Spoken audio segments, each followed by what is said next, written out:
everybody, man, welcome back to Let's Talk Fortitude. Man, I'm going to tell you right now, this is an extreme pleasure, brother. I have been watching you for years. Wife watches you with me. And we are here with a man today. My guest today is first and foremost a born-again Christian and proud of it and not ashamed of it. I'm not going to say not as proud of it, but I'm going to say not ashamed of it. That's right.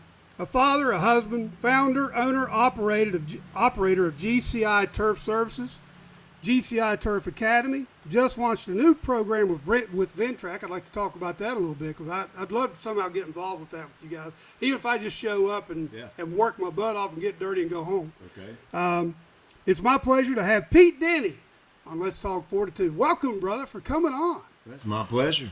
You sent me an email and anytime I can get on and share my story and hopefully encourage somebody, somewhere down the road, I'm all for it. If you don't know, Pete has, if you go to GCI Turf Academy on YouTube, he's on Facebook, Instagram, about anywhere you find your podcasts, whatever platform you search on, you can find Pete. GCI Turf, and we'll put all this in the link below, in the description below, guys, so don't try to remember all this. Also, GCITurfAcademy.com, correct? Correct. And because I know there's a couple other things in there, if I'm not mistaken, that you have is, now there's one that I saw, you grow, we mow. Is that just a saying you have, or is that a... Yeah, well, GCI Turf's kind of the overarching, covers everything. And these are little subsidiaries you've got that's branched off. GCI Turf Services is my local company. Academy is the online company. Mission GCI is the let's go help people. Oh yeah, that's the new one. I'm excited and then about that. The We Grow You Mow is just kind of the fertilization weed control part of the local company. That is awesome. Kind of a slogan. Well, I tell you, it works. It definitely works.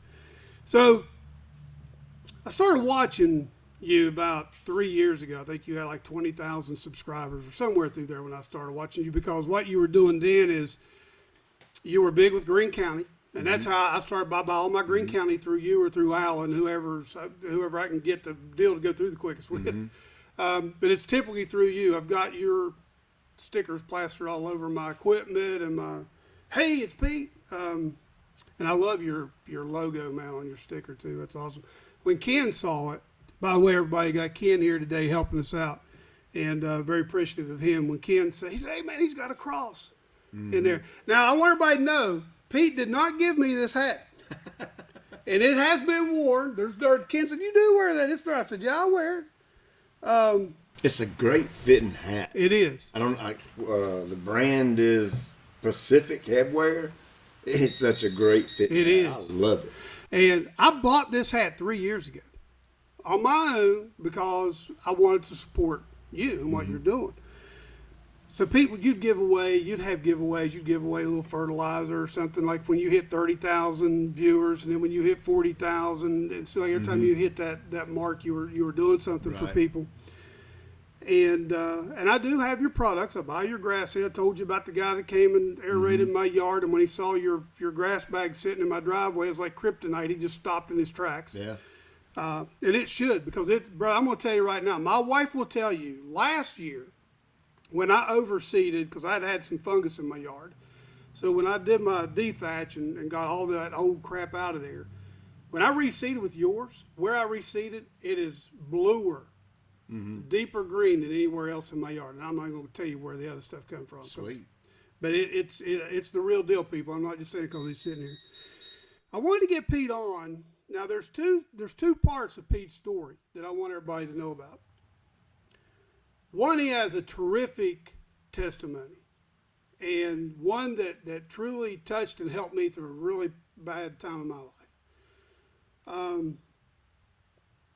And I'm gonna tell you something, bro. Getting emotional on my podcast, it happens. It seems like everybody does it. So it's not. I'm a grown man, but you know what? I still got God in my heart. Christ lives right here, man. I mean, when He moves on me, That's right. So we're just going to let the Lord lead how this goes, because I've invited Pete to come to my studio there at the house to give his actual testimony of how the life he was living before Christ and what happened when Christ came into his life, because it's very, very powerful. And then there comes a point where you met Miss Tammy, and today, for what we're doing right now, and if we decide we want to stay here and go into that, or have you come to the house, we'll decide that at the end of this, if that's okay with you. Sure. Because there's no questions for that, folks. All I'm going to do when Pete does that, I'm going to tee him up with what little bit I know, and I'm going to let you go, brother. It's you and the Lord at that point. What you want, because it's powerful. People need to hear it. It's healing, and God works in any. He'll work in everybody's life. If you just ask Him. I'm going to stop preaching now. Hey, roll with it, brother. I was at a church not too long ago, and I was talking, and the preacher said, "You preach, I'll turn the pages." I like that. So what I'd like to do in today's video is pick up from when you met Miss Tammy. Okay. And tell us about that, brother. Well, because you had just come out of the woods, I guess. I mean, you'd given your life to Christ. Yeah. And you went home and you told your mom, and I don't want to give too much of it. You went home and told your mom you wanted to go to church. Yep. And your mom about fell out. Did you have to put her on oxygen? Not that day. There's been several times before that she probably wanted to be on oxygen. But yeah, I kind of was getting my life headed back in a path that would honor God, and kind of figured the whole life thing out at that moment, that my life is about honoring God and living for God, not for me or not for anybody else. And because at the end of the day, that's the only thing that's going to matter in life.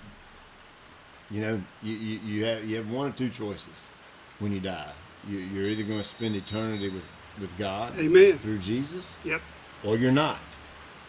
And when I finally got that, and I figured out, I want my life to be about Christ, and made that decision, my mind and my heart and everything's changed, and I started looking for that woman that maybe I wanted to hang out with for a pretty good while. That's called marriage. And my best bud at the time was saying, "Hey, I got this girl we should go out with, blind date." And so we went out, and since day one we hit it off, and we were married about 9 to 12 months after that initial date, and we hadn't looked back since. That is awesome. Yes. Now, when you met Tammy, was she going to church at that time? Because were you all? I mean, Yes, she was churched her entire life, and was currently in church when she met me, and it was real funny because she would tell people who she was going out with, who she was dating, and boy, she said she would get some looks. She'd be like, "You're going out with Pete, that guy," and they thought she was crazy. And oh no, he's different now. He's been saved. He's a different guy. Are you sure? Because a lot of people in this neck of the woods kind of know me from my past, and but yeah, she was churched, and she went to a really, really, really small country church, and I went to a somewhat of a bigger country church. She didn't like my church, and I wasn't overly thrilled about hers, so we started looking and landed where we're still going today. that's awesome. 19 years later, and we're still heavily involved with the ministry and all, where we worship at. That's awesome. So how long did you all date before you got married? 9 to 12 months or whatever. So you knew it. You all knew pretty quick that you all were She young. knew when she found me. She knew. Isn't that something? Well, isn't that somehow God does that, man? You didn't pick up on the joke. I crack on her all the time. I was like, "Babe, You knew when you saw me. You knew I was the one. You knew. So that's kind of my funny with Tammy all the time. I like to give her a hard time, but yes, we both mutually we knew. That I'm gonna spend the rest of my life with you. And that just goes to show, man, no matter what your past is, God's got somebody for you. Oh yeah, and absolutely. when that and just think back, you know, I'm not going to go there because that's in the other part of your testimony. I watched your testimony again. I watched it twice. Pete's testimony is actually on YouTube on his channel. Yeah. If you, what was it, 4 or 5 years ago that you done that at that church? I don't think it was that long ago. Maybe 2 years ago. Maybe. Yeah, I forget. Maybe 3. I think it was 3 is what the YouTube date on it is 3 years ago. Yeah. Yeah, my wife and I sit and watched that again, and I've actually watched it twice. Just wanted to make sure that I knew your story so that I knew kind of what questions to ask, or if there was something else that that those of us who are sitting listening to your testimony, we may have a question and say, hey man, how did you get through that? So anyway, I'm not going to go there right now. I guess what I was going to say is in that testimony you talk about the womanizing that you've done at that time, and then to come to find out, not very shortly after that period in your life, you find the woman in your life that you've been with. How long now? 19 years. 19 years. That's Yeah. awesome, and that's just incredible. My wife and I are, if we count what time we were in high school, 41 years. Wow. And look, there's not a big, there's nothing on earth that God could give her. He's got to have something really special for her in heaven, brother, because putting up with me all these years. I know that's right. I feel the same way, man. So now, and I kind of, you've read these questions. I really don't know how to go into this next one is, so you have 3 children, correct? I do. 2 boys and 1 girl? Correct. Now, you all get married. Now, how long after you get married, or were you doing because you went back to school for a period of time, and then you stopped. Yep. And then Yeah, I was working with a gas company when we got married, and 30 days before we were to walk down the aisle, I got fired. Try going and telling that to your future daddy-in-law. You got fired, and you're gonna marry my daughter. I didn't do it. They fired me for something I didn't do, but that's another video. And so we kind of started off on the rocks financially because I just lost my job, and it was like, what are you gonna do? And I'd always liked working in the yard and that kind of thing. I helped some neighbors down the street from her little starter home. She had bought the starter home before we got married, and so I started lawn care. That's kind of how that happened, just because it was something I liked to do. And I said, you know what, if I'm going to do that, let me go to school and get some type of formal education on it.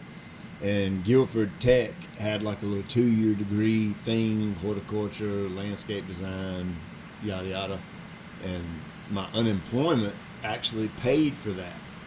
So we took advantage of that, and I went to school and then mowed grass and stuff during the day and went to school at night, and that's kind of where it all started, where it all took off. So did you own the lawnmower? Because you borrowed a leaf blower, if I'm not mistaken. When I started, I had my little Toyota, I had a 92 or 93 Toyota pickup truck. My dad's borrowed trailer.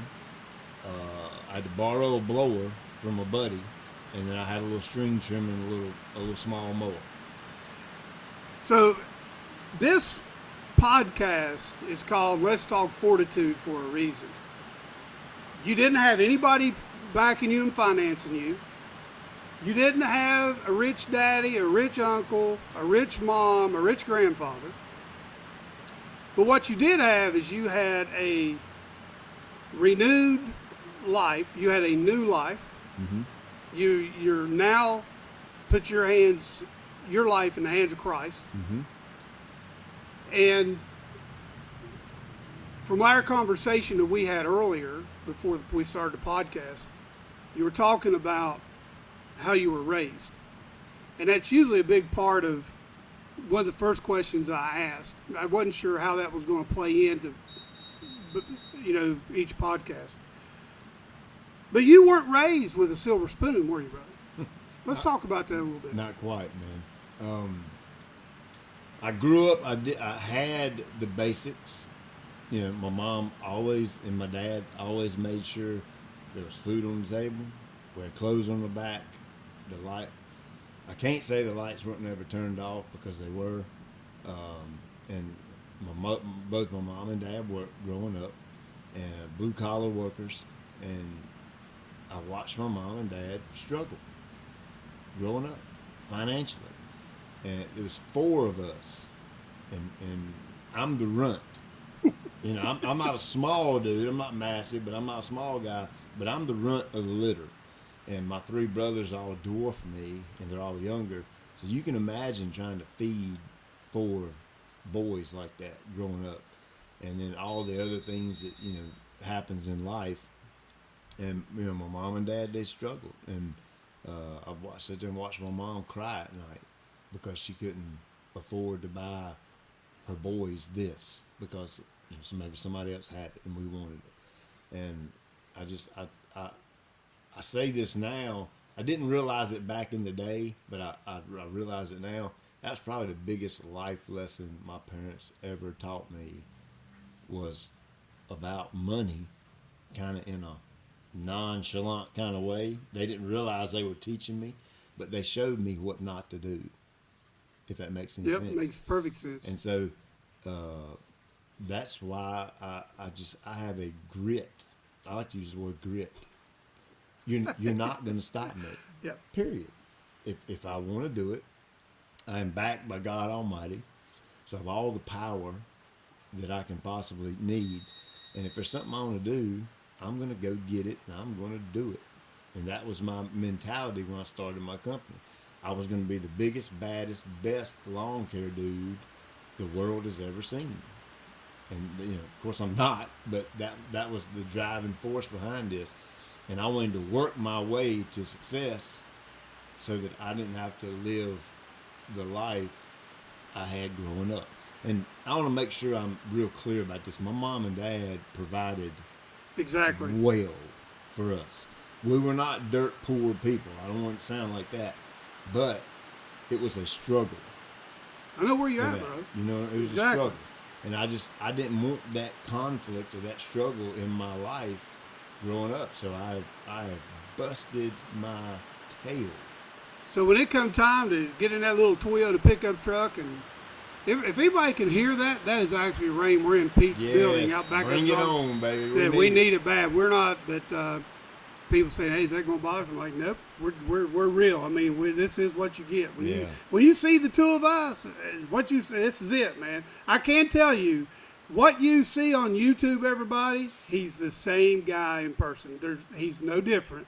And I told him I really appreciate that about him. So so that same work ethic is what you put into your business, because you can tell that I have a similar story in the way that I started Brushman. I had a business there in Charlotte for 10 years. The only difference was my dad, our finance, we were back in West Virginia, about lost everything we had. My dad co-signed for me to get my work van, and that was it. And I started with just me. 2 years later, I had 21 guys in Charlotte, 3 crews. And then that was right before the crash. We made it fine. My wife developed some health issues, and because of our insurance was through her work, that if something would ever happen, she'd lose her job, it would have sunk us, because I wasn't big enough to have insurance. So I folded it. I miss it like crazy. I don't miss going up and down the ladders and crawling on roofs and stuff, but I miss it with the customer base. I love it. So I know what you're talking about. I mean, the fortitude, the tenacity that it takes to do that. Because, Pete, there's nobody got a noose around your neck pulling you out of bed to go to work every day. No. There's nobody telling you to go out and start your truck to go to work. There's nobody to pick up the phone and call because Miss Helen down the street wasn't happy about what you did in her yard. That's up to you and Miss Helen.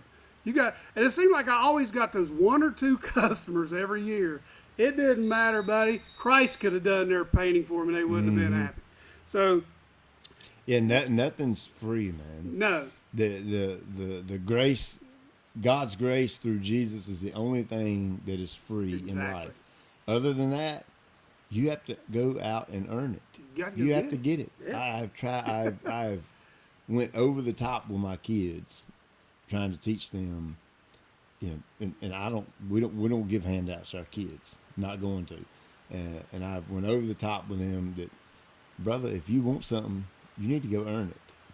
That's awesome. My daughter, that little dog in the video, Theo, that's a $2,500 dog.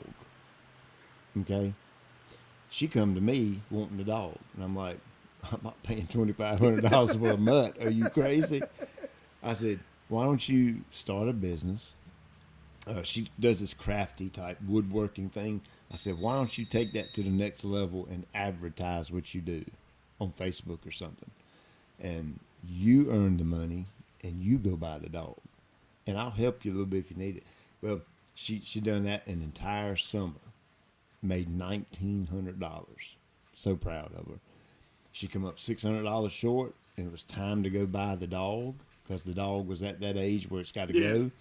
So I loaned her $600. We went and bought the dog, and I made her a deal. We wrote a little contract. I said, here's the deal. You have this many months to pay me back in full, the $600. If you pay me back late, you owe me an extra $100. If you pay me back early, it'll only be $500. I'll give you $100.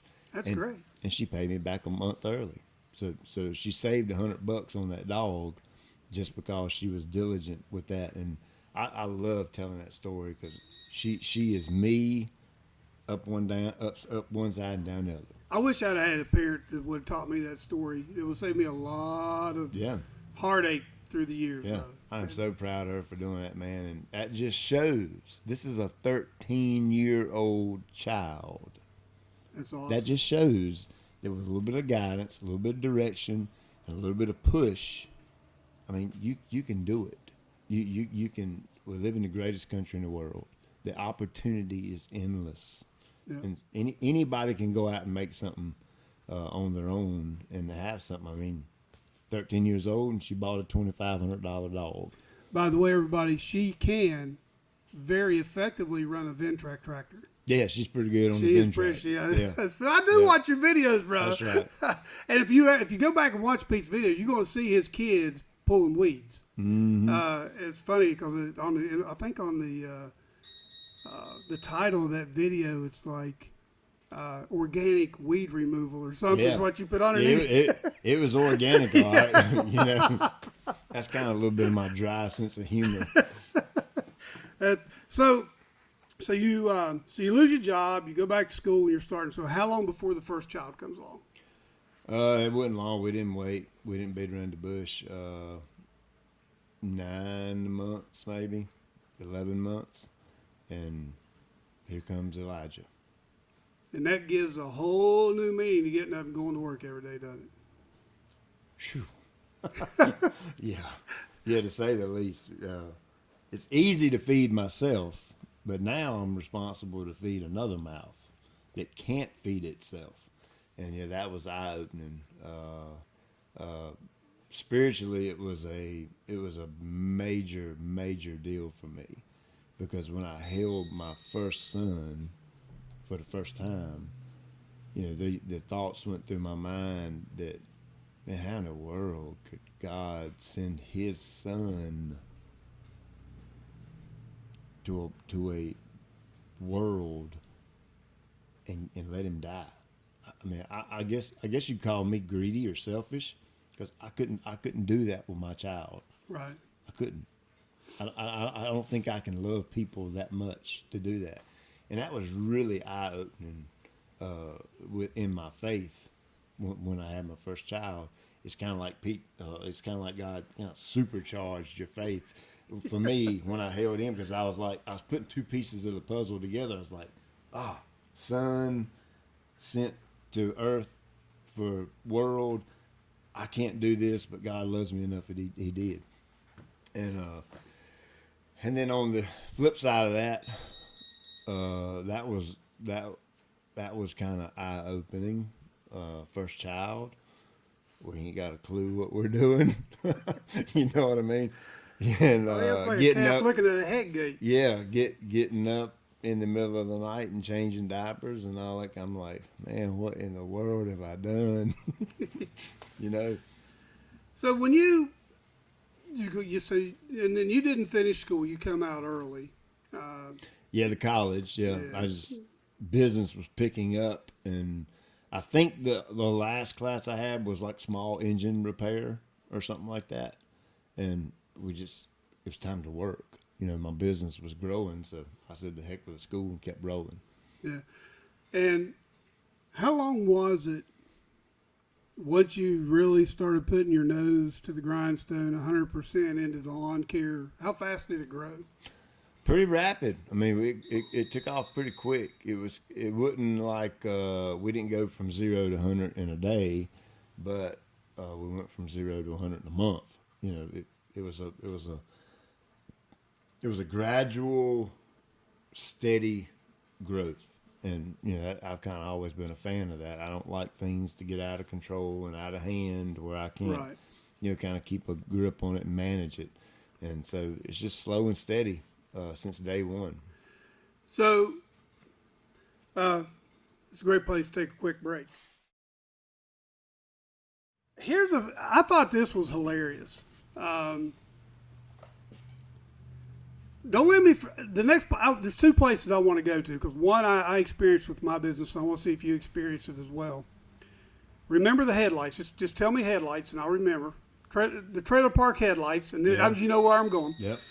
So as you grew, one of the things the biggest issues I had, or struggles that I had when I grew my business, was when I had repeat business, and it wasn't me that went back to do the product. I took a crew back and dropped them off, and I left, and I got a phone call. Hey, I didn't hire these guys. I hired you. Because before I grew, I was the one in there doing all the painting. Well, when you're running 3 crews, you can't go and be people's personal Picasso anymore. You know what I'm saying? So you have to.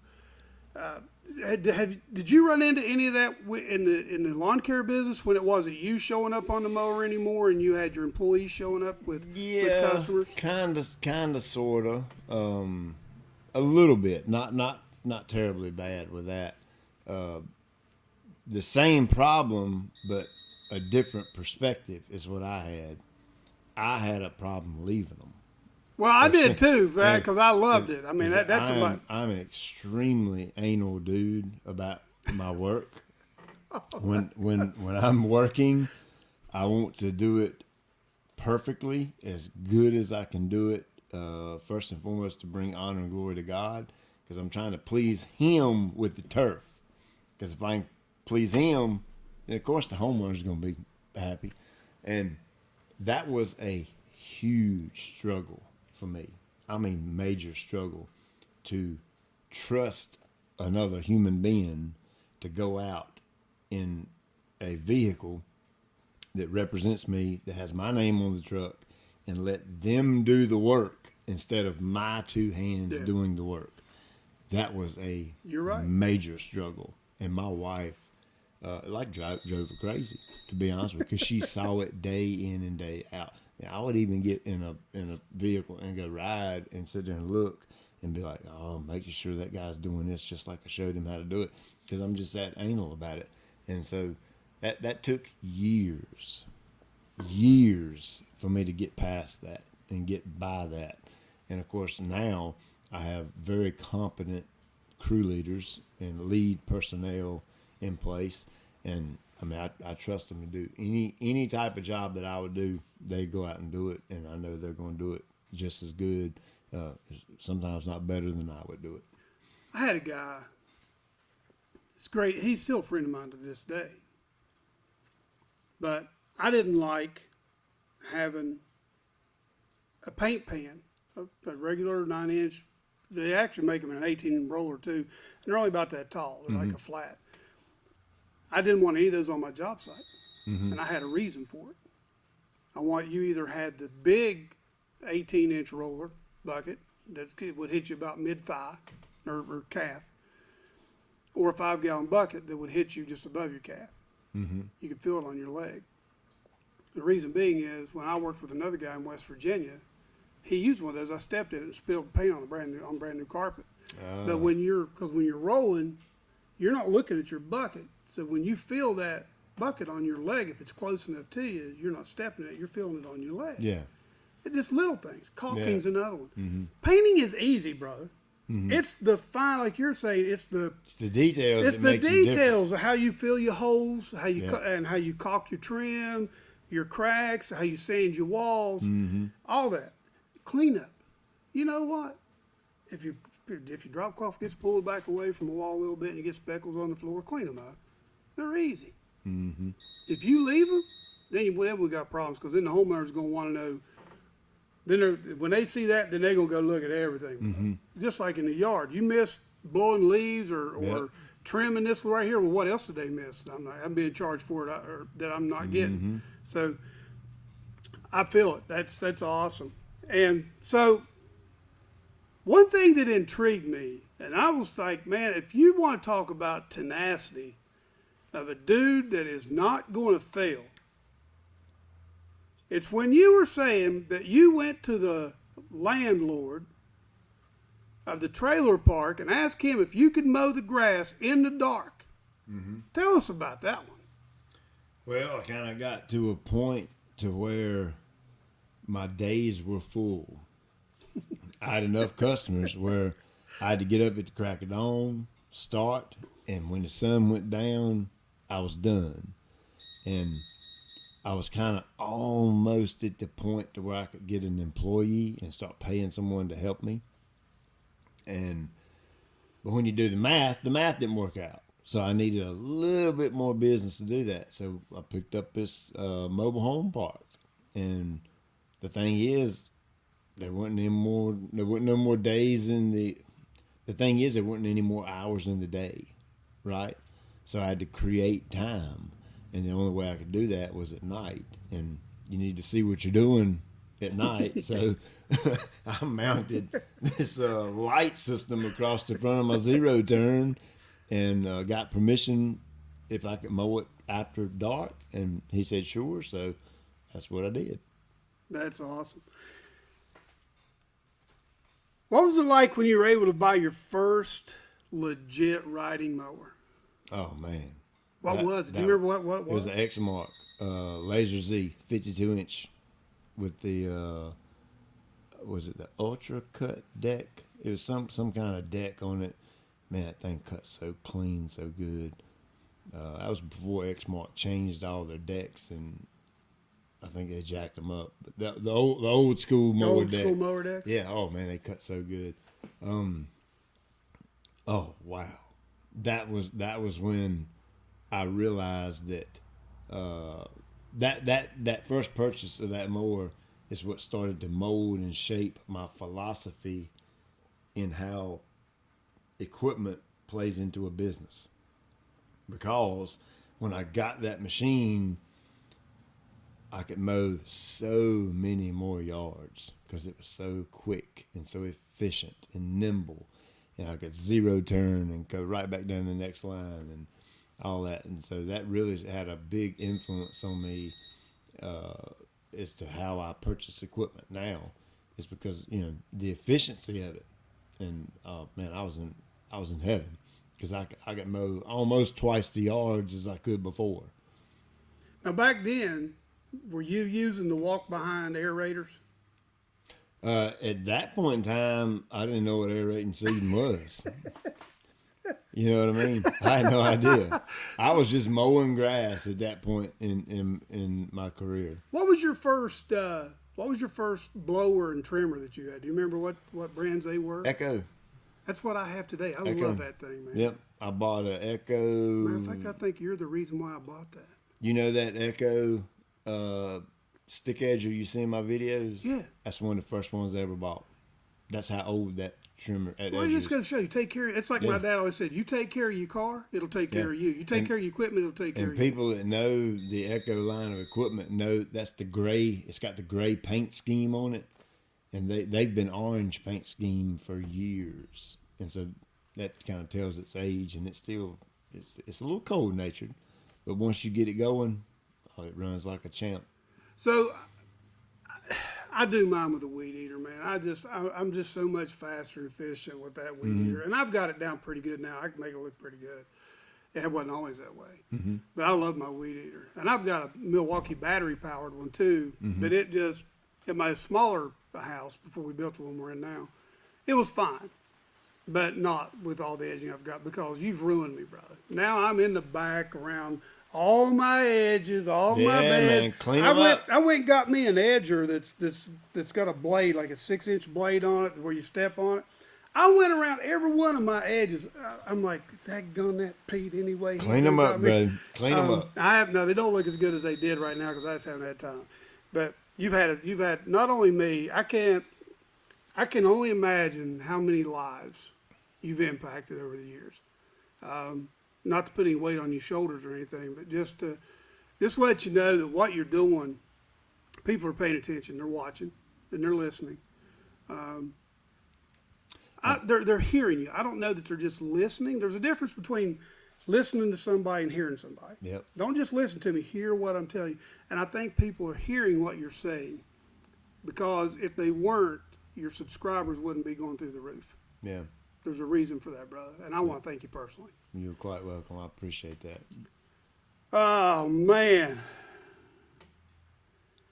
So, how long did you borrow your dad's trailer before you went and got your trailer? That's a tough question. I'd probably have to ask him. I can't remember, to be honest with you. 6 months maybe, ish. I do think I best I can remember, I think I bought a used trailer, the first one I ever bought, and it's probably 4 or 5 months or so, 6 months maybe, into the whole process. And you know what? And there's a reason why everybody's like, well, why are you asking about this trailer? Because there's a process that I want people to see in how you grew your business. And it was no different with mine with the painting business. I didn't go right out and buy a $5,000 Graco airless sprayer. I didn't, I was using a little tiny electric spray. What was that thing? I got it at Lowe's. It cost me $300. I wore that thing out. When it wouldn't pump no more, I went and I finally said, I've got to get a bigger one. I could run 2 guns off of it because I was spraying the crap out of stuff at that time. And there's a process. You can't, if you've got the money, it's sort of like YouTube. When you first started doing your YouTube, you're probably doing it on your phone, weren't you? Yeah. I just grabbed my phone and held it up and started talking. That's how we all started at one time, and now look at what we've got. And so it's a process. Yeah, a lot of people look at all this and see the whole e-commerce thing and tens of thousands of dollars of equipment back there in the back, all the greatest and that you can get and all that. And nobody ever thinks to ask, well, how'd you get all that? Yeah, nobody give it to me. Santa Claus didn't drop it off. Yeah, Santa Claus didn't drag it down the chimney. Literally, and when I started, I didn't have any of this. None of it. I used what I had, which was a pickup truck, a little small walk-behind mower, push mower, and a string trimmer. And then I used my resources, my dad and a buddy, to finish making up my equipment list so that I could actually go do some work. And that's literally how it all started. So, and I'll tell you about my dad co-signing. Even after I had come down here, Dad moved down to Hickory. Actually, he lived down here before I did in the area.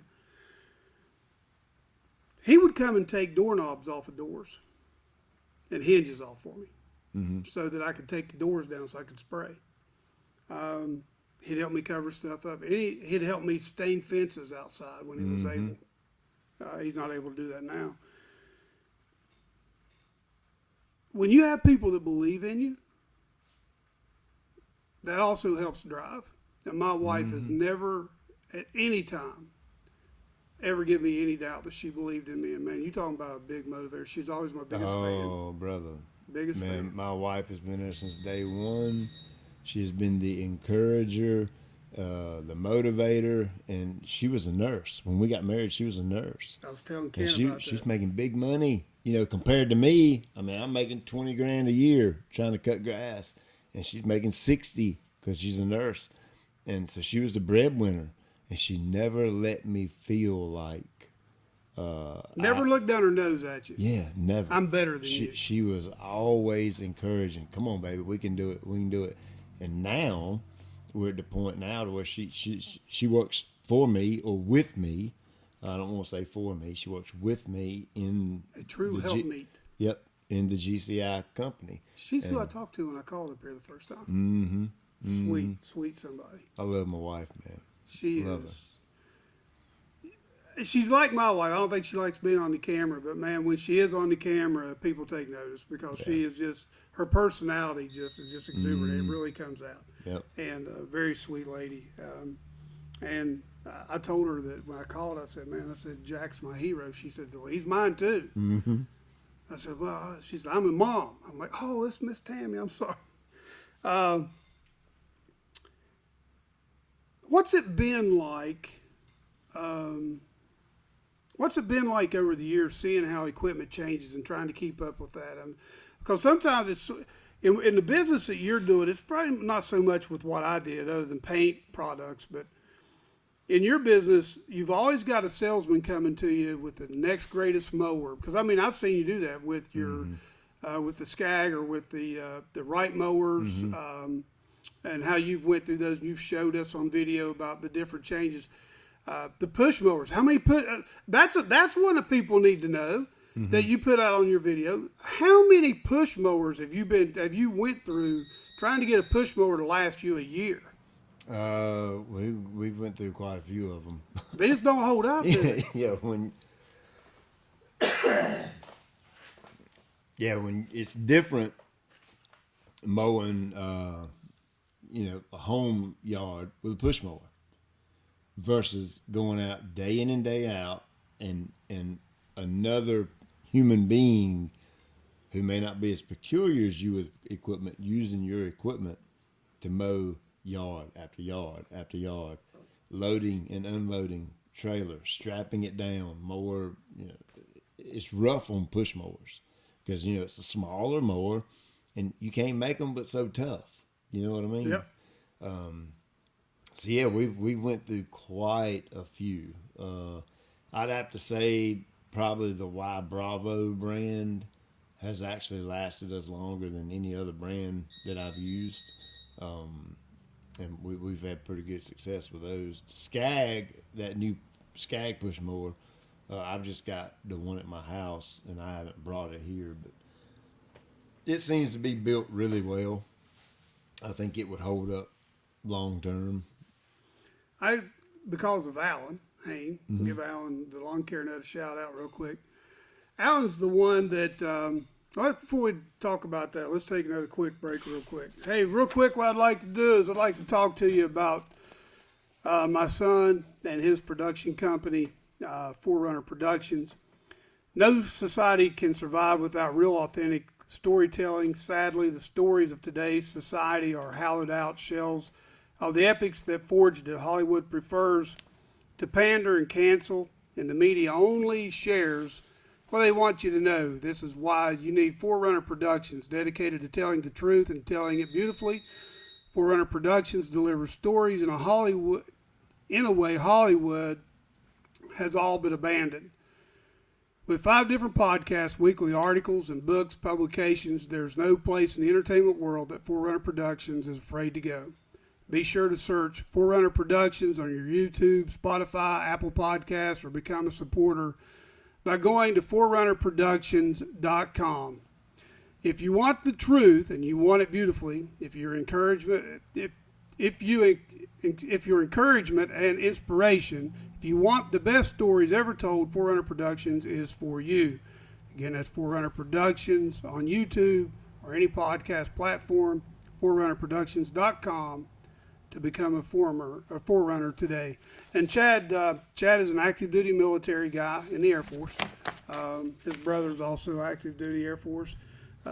We're all volunteers. We got like, I'm sort of like Paul Outlaw, where he says, I've got like 5 subscribers. Nobody's going to watch this stuff anyway. That old intro that he used to have, I used to laugh at that.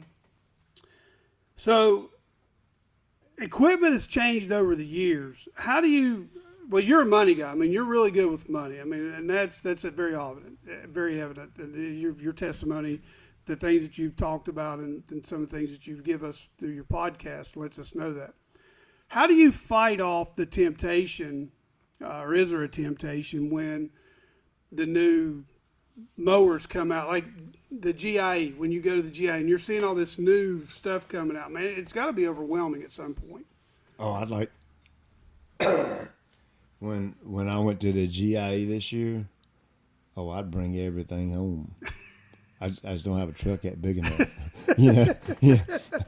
I don't have a truck big enough to bring it all home, but oh no, I'm a kid, and they can't. When it comes to hydraulics and equipment and moving dirt and tearing up stuff and mowing stuff, I'll just eat it up. But I'm also a content person. Now, somebody might look at the video and say all this stuff and like, he ain't all that content. He's full of it. But I, humbly speaking, I could probably have more than I have. But I'm a content person. There's only certain things I want. And, I work hard. I go get them. And, but yeah, it can be a little bit of a struggle. Guys tend to like toys anyway, Yep. And, you get a little extra money, and I'm just like on the internet. What can I get? What kind of blower can I get? And then I have to kind of shake myself a little bit and say, you already have 3 of those. You don't need another one. And of course, my wife has to reel me in at times. And I got one of those. Yeah. And then you think about it. Well, what can I do with that money instead of buying equipment? And of course, we try to find something that will honor and glorify God.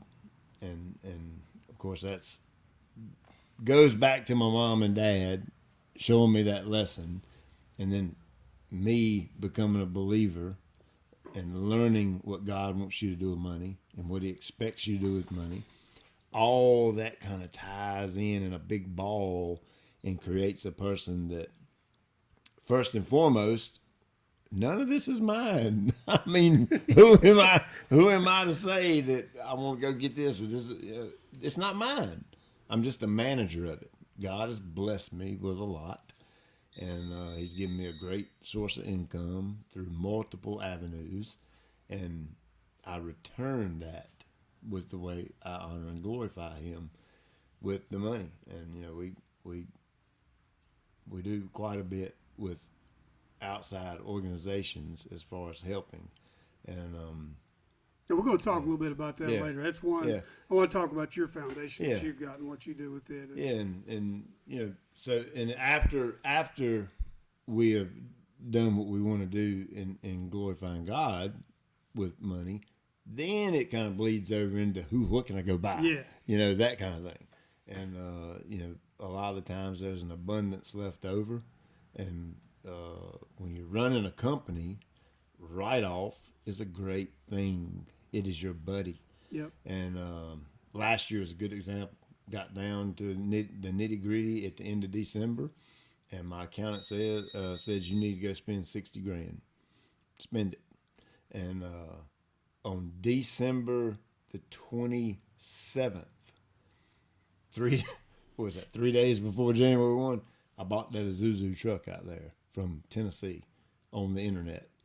So that's kind of what I mean is, some of the things that you buy in a company, you might not have to have it, but from a business perspective, for taxing and all that kind of thing and write off, and sometimes you have to buy stuff. If you have a very profitable company, you have to spend the money so that you're not really lopsided at the end of the year. Exactly. So you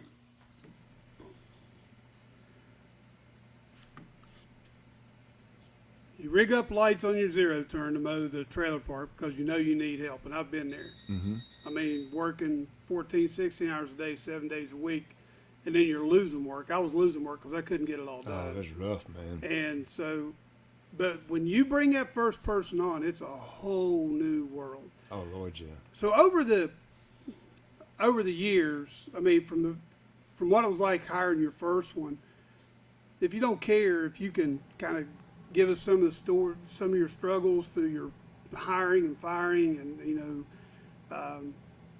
and even how at this point how COVID kind of has affected all this, because I know you remind me a lot of me, because Juan was the first guy I hired full time. He was there the day that I had to pull him and Miguel in and say, guys, I'm folding. Mm-hmm.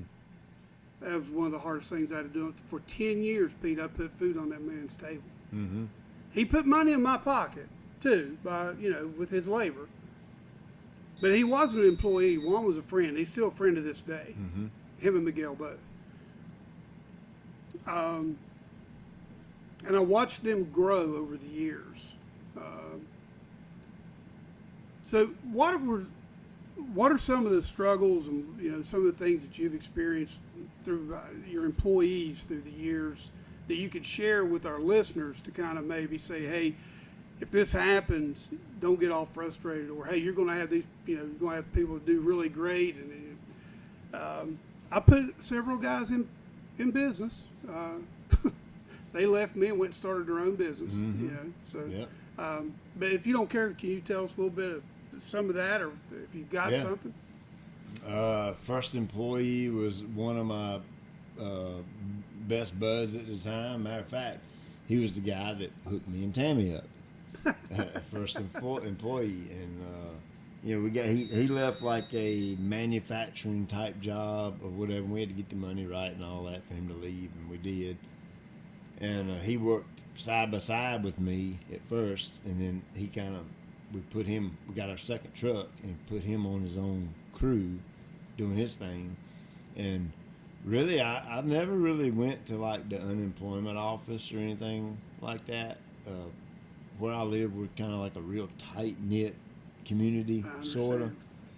And so I've always had my employees. Matter of fact, my first employee, I said, somebody else who wants to work. We need somebody else to help.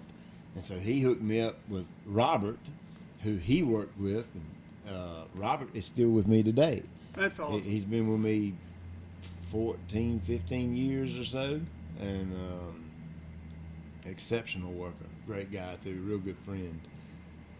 And so that's kind of how we've pulled employees, is just word of mouth type thing. I've seen them come in, learn what they want to learn, and burn the road up. I've had employees that have come in and worked a period of time, found something better, and worked a traditional 2-week notice and left. And I've had employees work for 5 years and don't even have the balls to come tell me they quit. They give the company credit card and company phone and company keys to another employee and say, go give them to Pete and tell them I quit. So, good grief. Yeah, I've seen, at a certain point in time, and I hate to say this because it drives me crazy, but you end up managing people instead of managing grass. Yep, you're right. When you get to a certain point. Yeah. And to me, that's where the fun stops. Because I didn't sign up for this to manage a person. You're a grown adult. You manage yourself. You know what I mean? I want to look after turf. But you get to a point where you become a people manager instead of what you do manager. And so I've come to the realization that you're going to find those really, really good people who will give you 100% when they're here. And if they leave and if they find something better, and I want to make sure that folks are aware, anytime. Matter of fact, one of my spray guys is working in the middle of his 2-week notice right now. And he's found a job that's going to pay him double. And I am 100% I agree. for it. I agree. Go get it. I can't pay you double. So you need to go, and you need to go get that. But please be respectful on your way out. Meaning, give me a traditional 2-week notice, and he's doing that. So you'll go through all different kinds of folks, man, because people are so different, and you'll get guys that will be straight up with you and work great for you and do everything just right. And if they find another job, they'll leave on good terms. And then you'll have people that come, work a day and leave. You'll have people that say, I'm coming on a Monday, and they won't even show up. And you'll have people that work 5 years and then just quit cold turkey on you. There's no consistency to any of that. None of it is what I've been able to find. So, it's just one of the downfalls of being self-employed and growing to a certain level is you have to depend on other people to do the work, because it goes back to the headlight thing. Yep. There's not enough hours in the day for me to do it all. I couldn't have said that any better. I mean, I experienced the same things. My thing was somebody, I didn't go to the unemployment line. Usually if I wanted to find a painter, I just told the guys that we were to work for me, they'd bring somebody in or go to the paint store. Yeah. And, but the thing I loved about it, and I've told this story, I think, before somewhere on the podcast, one of the others, somebody told me that as a painter and how much they wanted an hour, I'd say, I'll tell you what, I'll give you this amount per hour. Let me see what you can do, and then we'll have another discussion. Pete, I knew within 10 minutes when they got on the job site if they knew what they were doing or not. Oh, Lord, yes. Oh, I've gotten that a million Oh, times. yeah, I can run a zero turn. Yeah. I can do all this. I've been mowing forever. Well, go get on that. And set them on it, and they can't even crank the mower. I'm like, dude, you told me you've been doing this for how long, and you can't even find the key on it. What in the world? Oh, I've had to deal with that 3 or 4 times, yeah. Oh, my goodness, man. I'm like, somebody said, oh. And when they would get a roller in their hand, and I would watch. Here's the thing, and my wife knows this. The guy that I started painting for when I went to Greenville, South Carolina, when I first got out of the military, he timed me from the ceiling or from the bucket, from the roller bucket, to the ceiling and back to the bucket. He timed me with his watch. Mm-hmm. And when we were, and back then, I mean, we used all oil-based paints, basically. That's been years ago. All the window sashes outside. Mm-hmm. He would time me when I went through the old window sashes, when you had to sit there and go through each one of those panes. And so I learned the hard way. I had a guy that taught me the right way. So when these guys come in, they thought they knew what to do. I'm like, no. So that's great. You can't even crank it. That's awesome.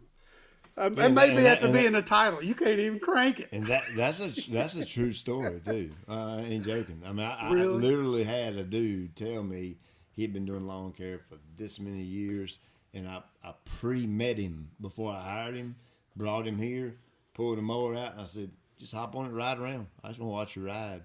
And dude, it took him 10 minutes. He couldn't find the key. I had to finally go over and show him the key. Did you hire him? Did he work it all? Or did you say, no, actually we didn't hire that guy. I'll tell you. And here's something else, man. I would almost rather hire somebody that doesn't have a clue what they're doing, and I can train them my way, than to take somebody and break old habits or bad habits. In the beginning, I went hardcore after experience. You have to know how to mow grass to work for me.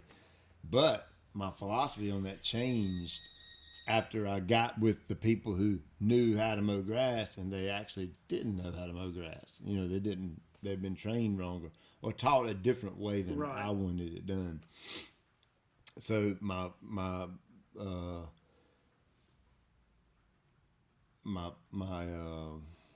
what's a good way to word that? My focus became on looking for people who would show up to work and give me a good, honest, hard day's work. That were trainable. That's all I needed. That wanted to learn. And I can show you how to do it. Before I wanted to take what you already knew and tweak it a little bit to my way, but now, I could care less if you've mowed grass or anything. I don't care. Matter of fact, I almost prefer that you haven't. I just want somebody that's dependable and is willing to learn. And it's little things that I had to train my guys. Little things that I wanted to have done. When we went into a client's home to paint inside or out, I had certain things that had to be done a certain way. So in one of your videos, you brought a couple of guys down. I forget where they came down from. It's when you had your stand-on aerators, and you brought a couple of guys down. They were you showed them how to run it, and it was aerating your front yard at your house. Mm-hmm. And what I got out of that one is that showed me how much of a teacher you are. You're a great teacher. But I learned a lot about zero turns. That in that video, that if you don't know what you're doing, you will destroy somebody's yard. Oh Lord, yeah.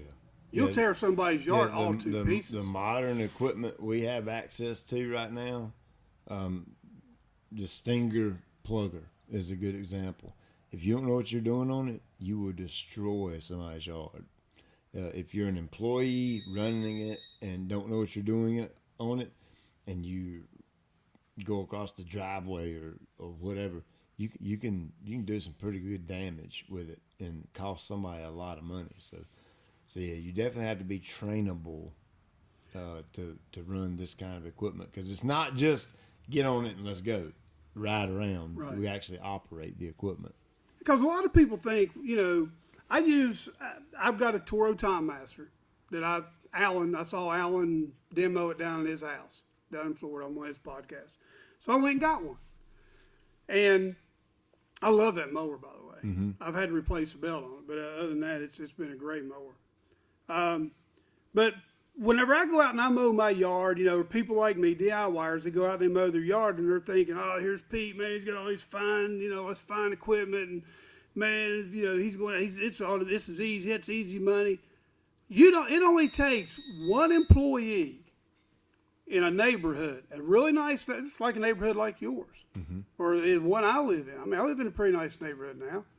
Let's say a neighborhood like Kansas. All of us. It doesn't matter what, because you have clients at all different levels. Mm-hmm. You go in and you tear up a client's yard with a lawnmower. Guess what? Everybody in that neighborhood knows. Don't hire Pete. Don't get GCI Turf in here. They'll tear your yard all. Then you're done. Mm-hmm. There's an old saying in the Navy: it takes one attaboy to undo 10 woe is me's. Mm-hmm. So it's not. I want people to understand the reason why I got Pete here. One is the tenacity and the fortitude you've shown over the years to start your business and where you are today. Because I hope you've got time, and I'm not rushing you. I know you said you had to be out there by 2. Ken's got to be gone too. But there's so much of your story that I'm trying to cover. Mm-hmm. It's not easy doing what you do. Owning your own business, period. If you do it the right way and you care about it, it's not easy. People may think you're rolling in money, but there's a lot of times that I paid my guys, I didn't have anything left over for John. My guys in 10 years, they never missed a payday. I can honestly say that. In 10 years, never missed a payday. Now, there was paydays I missed, but they didn't miss any. My second employee was just like that. Robert, we were really fine on the line of where we really need a second guy or not. And we made the decision to do that. And his first paycheck was my money. I took my paycheck. I didn't get paid that week because I wanted to make sure he got paid his first week working with me. And those are that's one of many, many, many sacrifices that you have to make for being self-employed. Exactly. It's definitely not for everybody. And people need to hear that, Pete, that it's owning your own business is not all. You have to take off before you ever sit down. If you do a business plan, we had a guy tell us this. Kenny Moore said, "Don't even do a business plan." Mm-hmm. He said, "It ain't gonna work." But before you ever sit down to figure out if you want to start your own business, take your rose-colored glasses off and put them over on the table somewhere, throw them in the garbage. Mm-hmm. Because you're just going to be fooling yourself. Yeah, You're people going to get have, disappointed. people have no clue as to if you're not self-employed and never went down that road. People honestly have no clue at the work behind the scenes. Even this YouTube thing, I call it a self-employed, another business. It takes hours and hours and hours a week to do Dude, it. I was shocked when I first started doing it. I'm like, this takes how long to download? I got to do how many hours of editing on this? Oh yeah. And then I'm like, oh my goodness. I cannot tell you the nights that my family's in the bed. We've all said love you, hugs and kisses. They're in the bed at 11 o'clock, and I'm up to 2, 3, 4 o'clock in the morning editing videos. Because I can't do it the next day because I got to work my job. And you don't want to take time away from your family. Yeah, I'm not going to. And so people don't see that part of it, but that's just part of the sacrifice that you have to make if you want to go the next level and have things. Exactly. That's awesome. And I listen, I feel your pain, brother. I'm there. I know exactly. And we have one guy that edits all of our shows. My son has a couple of shows too, and he edits all of them. Mm-hmm. So he'll sit down for hours. And then when you're talking multiple cameras, you know what that's like, and you're trying to splice all of them together. And then we have an external audio box, so he has to make sure all that's timed up and so I can't do that part of it. I can do this part. I know enough to get it recording and get it to him, and after that, I'm done. So, the very first video that I saw of you was, here's this man in front of 4 pallets. I'm like, what? So I start watching. Next thing I know, he takes a knife and he cuts the top plastic, pulls off a bag and sets it on the ground and says, hey, it's Pete with GCI Turf. And you had your name on your grass seed bag. Mm-hmm. Tell us about that, how that all come about, if you don't care. Yeah, no, that was a big deal for me. Of course, we sell, I think most folks know, we sell the grass seed on the internet now, all across the country. Great grass seed. Thank you very much. And that video was kind of the launch to me starting to sell it on the internet. And I'd been making my own blends 3, 4, 5 years before that. Oh, really? Oh, yeah. Yeah, I just didn't, it just didn't happen like that. Right. I'd been doing that because I had been testing and trying out different varieties to see which one works best here and which one didn't, and the color and all kind of things, and finally landed on a blend that I liked, and I wanted to use it at my local company. At that point in time, we had gotten to the point to where we were buying a full tractor trailer load of grass seed every fall for aerating seeding, and I had the option to custom blend it. You can't just go custom. I want 50 pounds of this, and I want that one in it, and this variety in it, and this. They just don't do that. You have to buy a volume in order to get things custom blended the way you want it. And so, when we were started buying a tractor trailer load full, that allowed me to do that. And so, that's kind of when my nerdy testing type mindset, as far as grass seed goes, started to happen.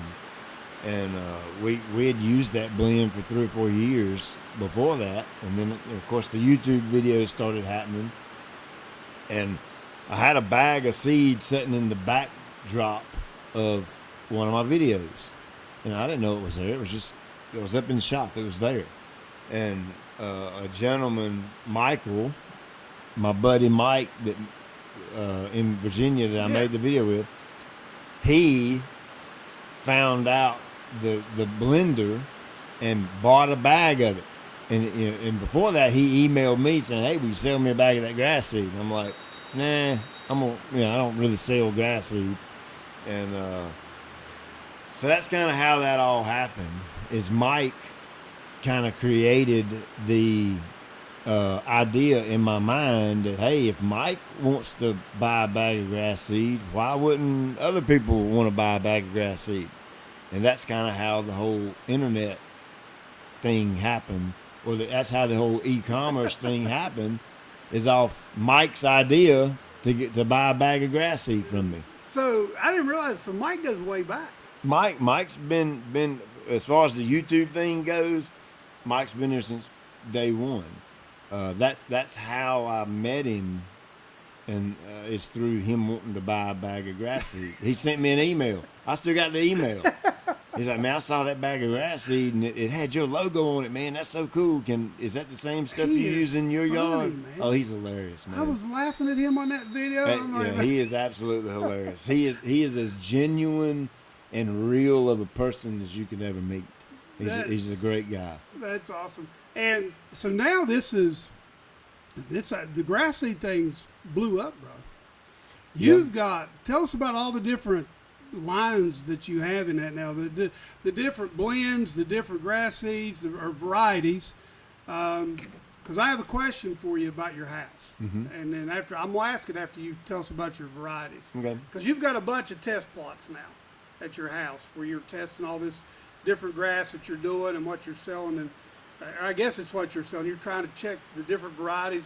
Are you doing that to see if it's something you want to sell, or is it something you're selling now that you want to make sure? That was the bluegrass. Of course, the fescue testing is kind of over, right. I guess. I've changed that whole area back there to bluegrass now. But, yeah, we had the different bluegrass varieties planted and out separately so I could figure out which one I wanted to put in the blue heat. So that's what that's all about, is to see which one you actually want to go with. Yeah, it has nothing to do with anybody else other than me. Because my name's going to be on the bag. It's going to have to perform. It's going to have to be good. So you have the turf type. That's what I buy. Because I don't. Where I'm in Charlotte, it may make it down there, the bluegrass, but I don't know, man.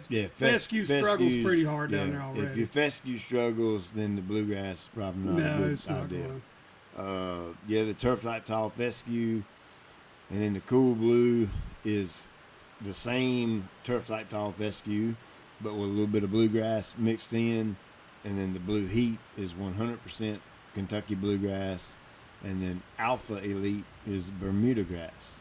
Now, is that what you planted out here? Yeah, in your test plot out here in the front? Yeah, well, front yard. The front yard of the business. Front yard, yeah. We went to Alpha Elite the first go round, and of course it came up and looked great. It was really looking nice, and I decided to overseed it with rye, and that's just a big no-no for a first-year Bermuda yard, and I'm hard-headed and stubborn, and did it anyway, and it destroyed it. Really? Yeah. Oh, it destroyed it. I knew that you was having trouble with that through your videos, but I really wasn't sure what actually happened. If I would have never overseeded it with rye, I would have never laid the sod out. It has still been there. Oh yeah. Because it was beautiful when it came in. It was gorgeous, drop dead gorgeous, man. It looked some kind of good. But that's just a kind of that's a basic no-no. Is you need to give a new Bermuda yard 2 or 3 years to really mature off before you overseed it with rye. And I don't care, man. I was making videos. I don't care. Well, I'll tell you, one thing I like about Pete's, everybody knows, one thing I like about Pete's grass seed is in Charlotte, we're in that area, we're in that serious transition. It's like it's right in the middle that everything grows. Yeah. It's one of those deals where your Bermuda really doesn't grow as good as it would if you were in South Carolina. Yep. But your fescue doesn't grow as good if you were Greensboro, Reidsville, further north into North Carolina. Yep. So we deal a lot with common Bermuda, man. That is devil grass, just like you call it. Oh, it's everywhere down here. Everywhere. You still have a bunch of it up here. But the thing that I found that is the best deterrent for that, and I learned this from you, is a good, healthy stand of fescue. Oh, yeah. Because with common Bermuda, it has to put them little stallings out and run. So if it has to come up on top of that, it dies out. It's not going to make it. And I learned that from you, by the way. So that's why, man, Yeah, I tell the you, thicker you can keep your fescue, the lesser competition your fescue will have. yeah, and I learned that from you.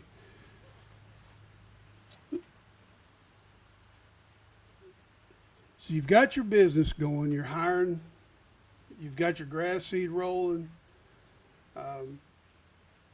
At what point did you decide you was going to start spraying chemicals, treating people's yards? When did that come into play? That was about 3 years in, two to 3 years after I started my business, and I went and played a round of golf by myself, and that was when I was doing the long drive tour, and so I used to hit the golf ball pretty long ways, and Your dad's driving range wouldn't hold you and your brothers, would it? oh Lord no. No. And I was on the tee box, number second hole. I hit over the guy. It kind of went up and down, and I didn't see the guy. And I hit my drive and went over him. And I pulled up, and he's like, you hit over me. I'm like, I'm sorry, man, I didn't see you. You were down in the hole. And I ended up playing golf with him the rest of the way in. And like I said, this was 16, 17 years ago-ish. And he and I had a conversation about, typical dude stuff, what you talk about, what you do and all that. And he was a doctor and lived over in the gated community in Greensboro that was like this $2 million, $3 million home. And he was talking about mowing his grass and how much he hated it. And I was like, hey, man, I mow grass. I can take care of that for I you. can hook you right up, brother. And so Sorry about hitting the ball every time you hit. yeah, but I'll mow your grass, yeah. And so that was actually my first real 12-month contract, and I still do his yard to this day. And Met on a golf course. Yep. And That's why they say don't worry about business plans. oh yeah, I don't have business plans, man. I just roll with it. I plan on to let God take care of me and my business, and He'll take care of God's me. my business plan. And so we still do that guy's yard today, and that's it. And that was the first yard that I got. That was in like a really nice neighborhood, and so I'm riding down through there and looking. It's like, man, these other yards are killing my customers' yards. I need to do something. So I started looking into fertilizer and all that. Found out you had to have a license to do that, and I wasn't licensed. And so I called a big national company, and they would do the treatments for me. And of course, we did the mowing and all that. And I just kept noticing that, I'm paying y'all to get rid of this weed. Why is this weed still here? Y'all just sprayed it 2 weeks ago. And I finally said, I can do this. I mean, heck, I'm paying you to do it, and I'm not seeing anything happen. So if I'm going to waste my money, let me waste my money on me. If I'm going to get my butt chewed, let me because something I did. Yeah, exactly. So I kicked them to the curb and started doing my own homework on fertilizer weed control. And I've always been kind of an experimenting, testy, sciencey kind of nerdy guy. It comes out in your videos. It's good. When it comes to that. And so I just started trying different things and see what happens when this happens. And I would make notes on it and write things down. And that's how the fertilizer and weed control part happened. Once we started doing all the yards that we were maintaining and mowing, we started picking up a whole lot of yards in that gated community. And one specific time, I had a guy come to me and say, I know Todd, and man, his grass looks incredible. Can you make my grass look like that? But I want to mow it. And I was like, huh? Because in my mind, I'd always thought, well, if I'm going to do lawn care, I want to do everything. And I never thought about the we grow, you mow. That's where that came from. We grow it, you can mow it. And that guy actually put the idea in my mind. And I was like, well, sure, I'll work you up a little program, and I'll do the take care of the turf for you, and you can mow it. And of course, that's the biggest part of our business now, is the fertilization weed control part, where we don't have anything to do with the mowing. We just grow the turf. That's all. That's incredible. Yeah, it's a cool story. That's All that happened from a golf course around the because golf. you about knocked the dude's head. Exactly. Yeah, that's a pretty cool story. That's one thing.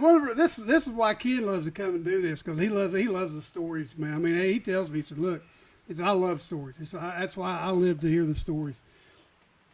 So, I guess when I came in on this thing, you'd already got Turf Academy up and going. Mm-hmm. And I know that I have learned a ton. I mean, I was a subscriber. I had to be to get your nozzle assembly. That is great, by the way. But I'll be honest with you, though. I use the edger for pretty much everything. Mm-hmm.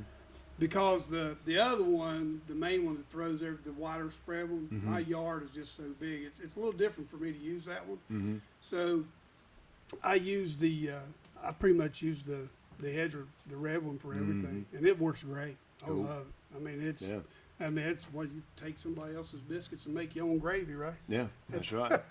Yep. But I remember you back in the days. So you'd be hiding that assembly because you didn't have it ready to go yet, and didn't have everything ready for it. It's like, what has that meant to you since you've started GCI Turf Academy?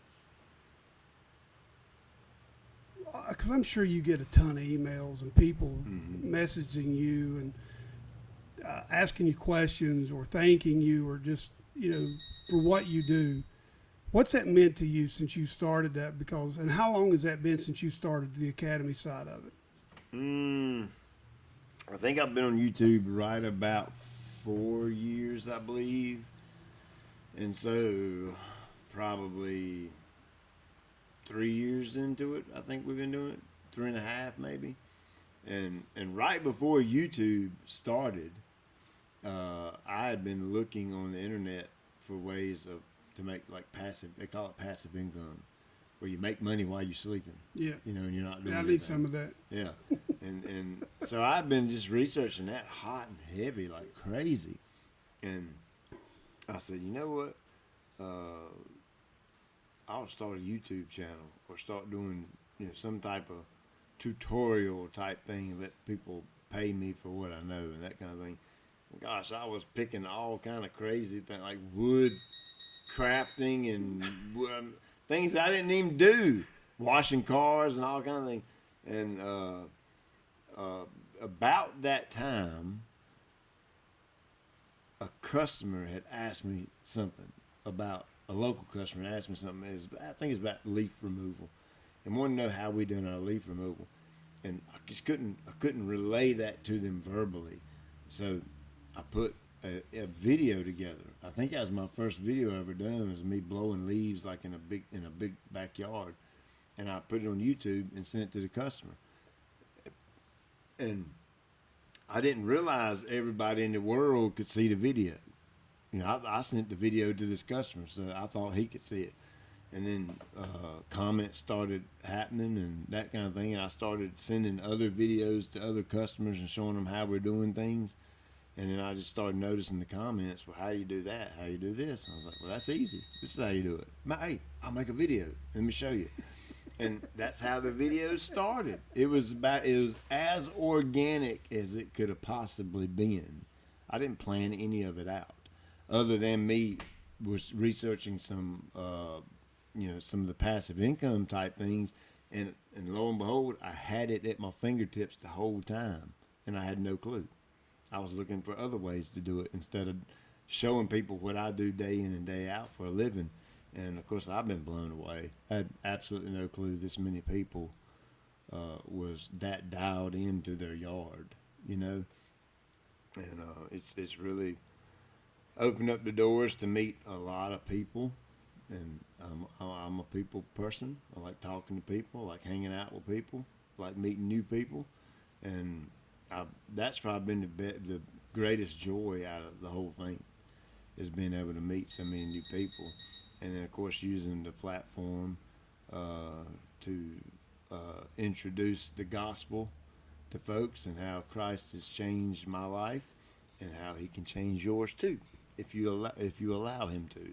Amen, bro. And that the emails I've gotten have sometimes I just sit down and I just start crying, man. Because it's something I've said on a video has impacted a person to the extent to where it literally changes their life for the good. Right, here's one. I'm sitting here, bro, right in front of I you. mean, that's a testament to the power of the cross, is what that is.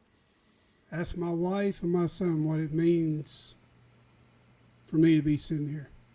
She came in last night when I go to bed a lot earlier than she does, and she came in. She just wanted to come in, and she knew she wouldn't see me before I left this morning. She just wanted to come in and just tell you that I'm proud of you and I know what this means to you. And she said, just go be yourself. And well, tell your wife thank you for letting you come, because I've had a good time, man. This has been a lot of fun. I just want to tell stories, and I want to tell how Christ. I pastored a church, man. And I told you this, really. And it was a bad, and I'll tell that story some other time. But I got in the weeds, man, for several years, and you just, and I was telling Kim when we were on our way, we were sitting up here. I said, now here's what he does. I said, he'll tell you, now look, the first part of this video is going to be grass. But now you may want to turn it off. If you don't like what I got to say, you just turn it off. You got your grass feed. But I got a message, and I'm going to put it out there. If you don't want to listen to it, just turn it off. You don't have to listen to it. It's YouTube. You know how much I appreciate that? And it is the gospel, the unashamed. Mm-hmm. The Lord Jesus Christ died on the cross for our sins. And That's if you'll let him change your life, you'll ask him to come into your heart, he'll change your life. That's right. I'm sitting there and I'm like, yeah, man, what a platform this man has. And thank you, Pete. I mean, from the brothers and sisters in Christ that you have that listen to your program and and know you as a person, as your personal friend, I want to thank you. I've been changed. Now, God changed my life.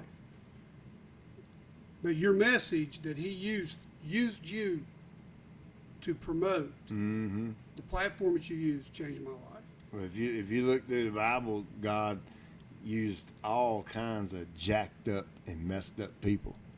You know what I'm saying? Matter of fact, he never used the cool people. He never used the high and falutin people. He used the jacked up scum of the earth, just like me, to do his work. And it's a absolute blessing to be able to be a part of it. Well, what was it they said about Christ? He came from where? Ain't nothing good come out of Nazareth.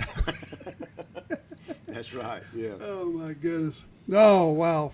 So I told you that's why I need my notes, because I'll chase rabbits. I would like to talk about now two things, real quick before we go there. I don't have any notes on this one, but I would like to talk about Jason. If you're ever in Charlotte, Pete, in the summertime on a weekend, if you go on YouTube and look up Cremoso Cheesecake Company, Jason's the one I was telling you that was adopted as a child, as an infant, raised on the mission field in Africa.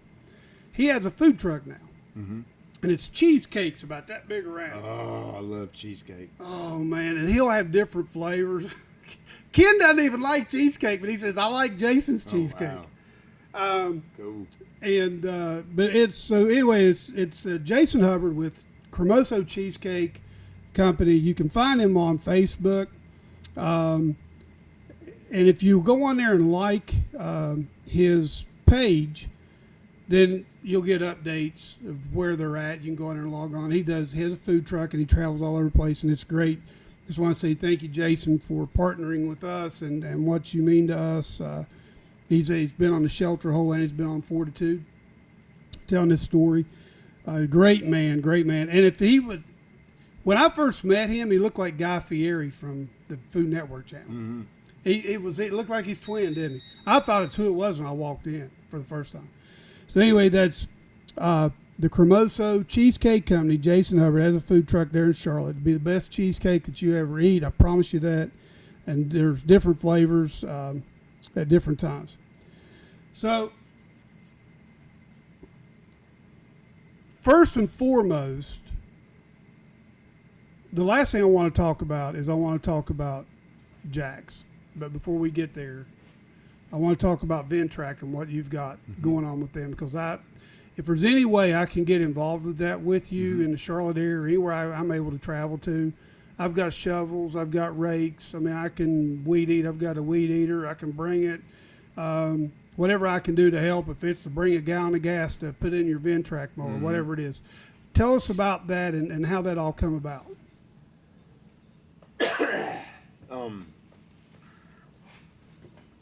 So kind of my Ventrac story is, I kind of been in YouTube a little bit and going with that, and it was kind of about the same time where we had a decision to make here locally. We'd been renting here for years, and about that same time, I'd been looking at Ventracs for a pretty good while and watching Aaron on the videos. I'm like, I want that thing so bad. I can make so much money with that machine because I can do so many different things with it. And we come down to the week where I was about to purchase my Ventrac.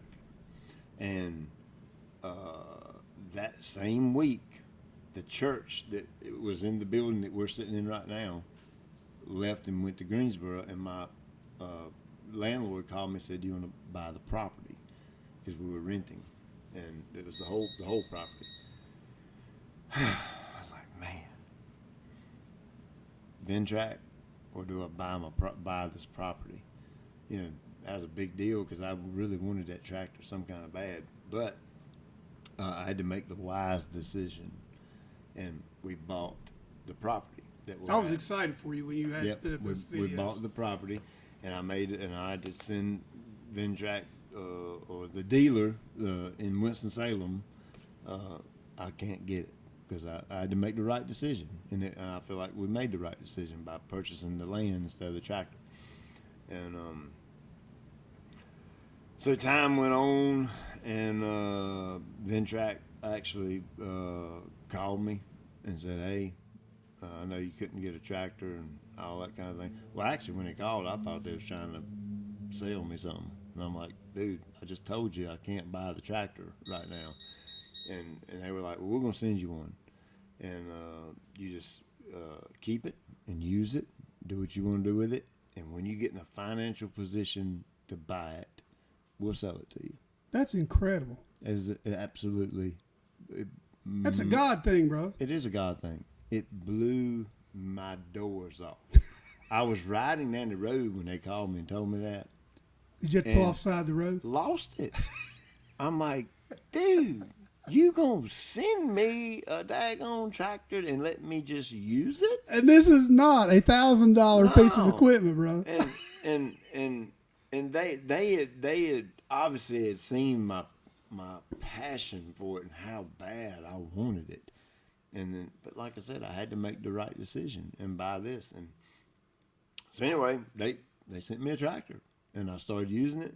And then, of course, anything I use here locally, I was hot and heavy in YouTube. I'm gonna show you what I do, and it just so happened to be a Ventrac. And then, of course, I paid them for the machine. So my dealings with Ventrac is not a like they give me a tractor and say, go make some videos and tell everybody how great it is, and we'll send you $2,000 or whatever. It's not that kind of a relationship with Ventrac. It's everything I have I bought and paid for with my money because I didn't want any kind of deals like that. I don't want. You want to sell your soul. I don't want to have to tell you, hey, this is great right here. Hey, give me my money. Yeah. I don't want that. I'm not that kind of guy. I want to tell you that's great because it is great. It's great because I like it and I drink too many of them every day. You know what I mean? But if it sucks, I'm going to be like, this sucks. Don't buy it. And I don't want to have to be tied down to where I have to say something. So that's why I've never taken any kind of a deal or sponsorship of that nature. So fast forward a little bit, Ventrac is involved and is a sponsor-related deal in Mission GCI. And local missions, I'm going to take my tractor and my stuff and my trailer and my bush hog or whatever and go do the work.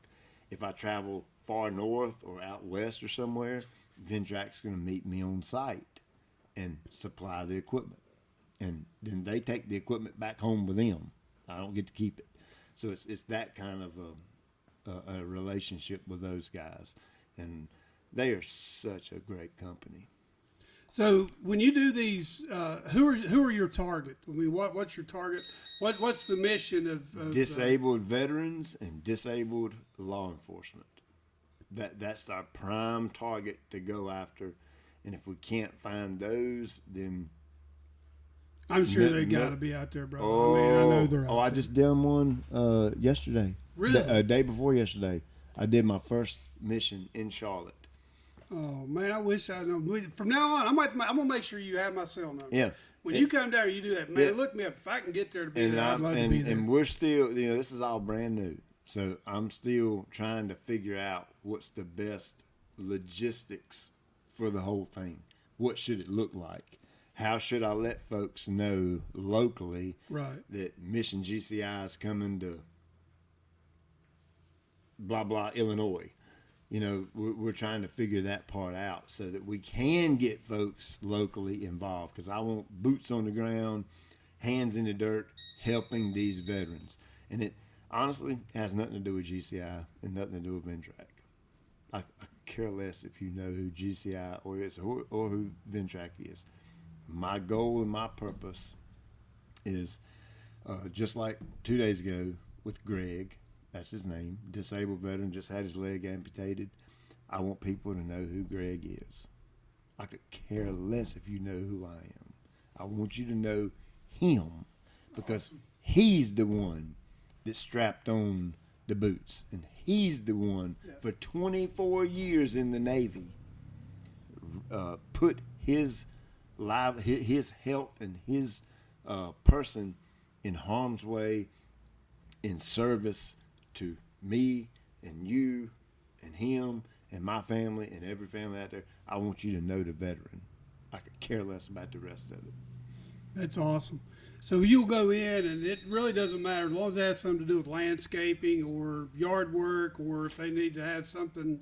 Basically, if Ventrac makes the attachment, if the scope of work falls under that attachment, that's what we'll do. That's what you'll do. It don't matter what the job is. If you got 5 stumps, we'll go to Tennessee and grind up 5 stumps. And that's cool. Yeah. Now listen, this video is being shot pretty early compared to when people be seeing this, and so when you check this out, when this does post up, make sure you go. Now, do you have a YouTube set up just for that right now? Mission GCI? Yeah, it's another channel. It's small. I haven't, this time of the year, not a lot of people watch yard videos anyway, and so the view count goes way down. But I'll keep pushing it during the spring. And well, no, that's all right. I'll put the link below, but I just want them to know where they can go. They can back up and go see if there've been other things out there that's been posted, to go back and watch what's from the very first one that you've done. Now, did you film that when you went down and done that? Oh, yeah. Okay. I haven't even edited it yet.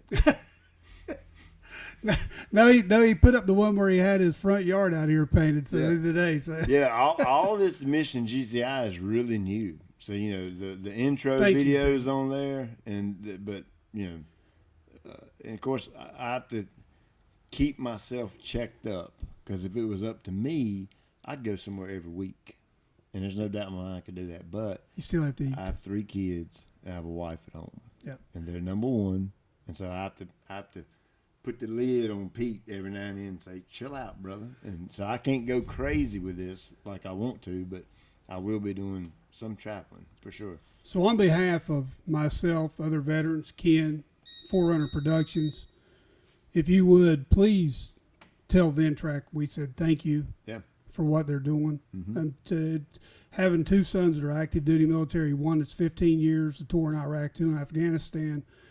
The JTACs have one of the highest suicide rates in the military. And that's it doesn't matter if it's high or low, one's too many. Yeah, absolutely. And for what, you never know, any of these veterans that you guys go into, things pile up on them and they don't know. You might be what's keeping them, giving them hope. Hey, people still care about us. They haven't forgotten about us. So thank you for what you're doing, and Ventrac. You're welcome. Last and foremost, before we get to the quick fires, I want to talk about, you're a big Marvel fan. You're headed to, I got to get you out here because you're going to watch the new Superman movie or Spider-Man movie. Yeah, Spider-Man. But he has a Marvel character that lives with him every day. The Bionic Man. Yeah. Has Jax ever watched that show, the Bionic Man? Oh, you need to Lord, watch. no. You need to Yeah, pull it that up would on be YouTube good. and let him. That or the Bionic Woman. Yeah, he was like that. Now we crack on him all the time, call him Wolverine. Well, there you You know, go. Wolverine's got the metal inside of him. Tell us. I mean, it's. No, I'm just going to talk. I don't care. It's 12:15. I know you got to be out here in time to go to the movies.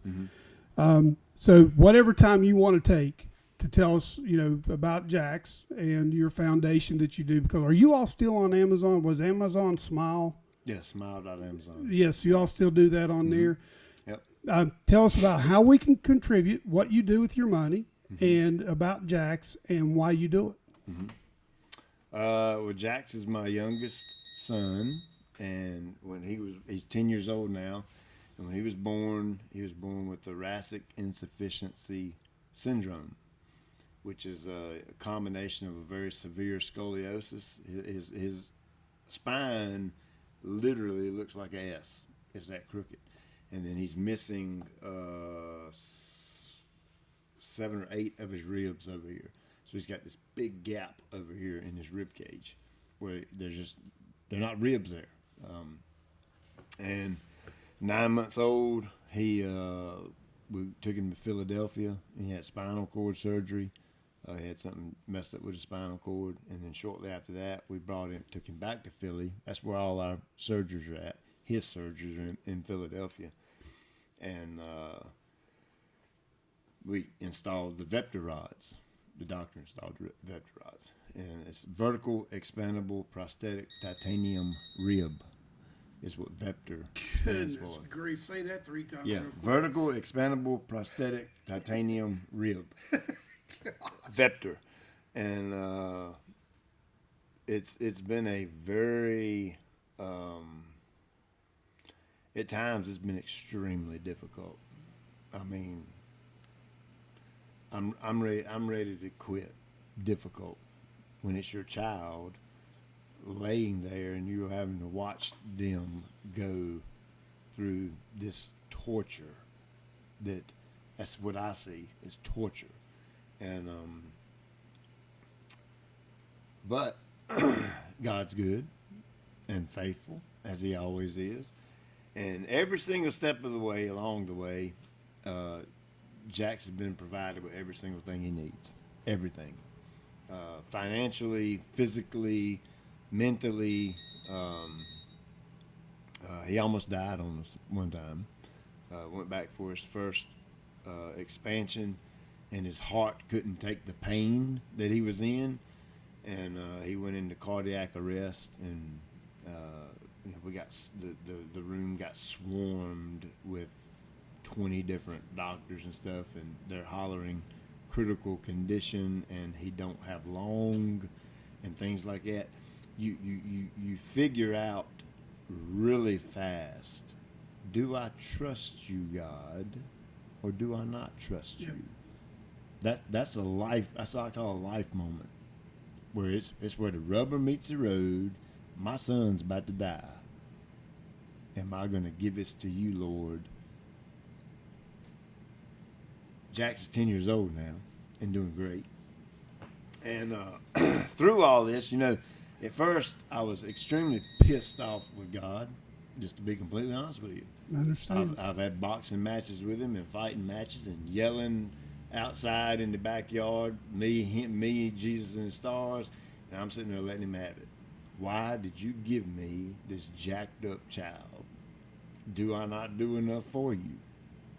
And this is how you repay me, is to give me a beat up child. That was my attitude. And as I started to see God work through this and touch literally thousands of people, because all this happened before I was on YouTube, and Jack's had a Facebook page that was just going stupid. People from all over the world, and I mean that. We had Team Jack's t-shirts, and some dude sent us a picture. What's the big thing in Australia? What's that thing in Australia? What do they call that? The Dome or the Concert Center? Yeah, it looks kind of funky. It's kind of iconic for Australia. Yeah. They sent pictures, and they were in Australia with our T-shirts on them. Like, holy cow! People all over the world know you, dude. And to see God work and to work through a broken child and affect so many lives, and get to use Tammy and I and our faith in God through all of this, man, it was a life-changing event for us. And of course, it changed my outlook. I was no longer ticked off at God, because I was like, okay, I get this. It ain't about me. It's about you. My bad. I screwed that up. Sorry, Lord.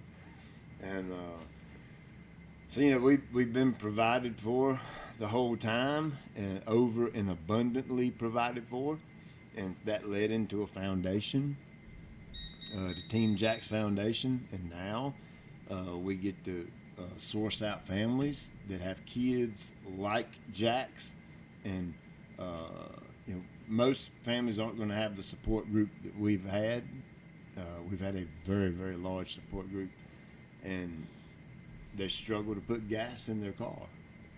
And so me and Tammy get the joy of going to these families and taking them a check for $5,000, $6,000, $3,000, and say, here, God loves you. He's going to provide for you.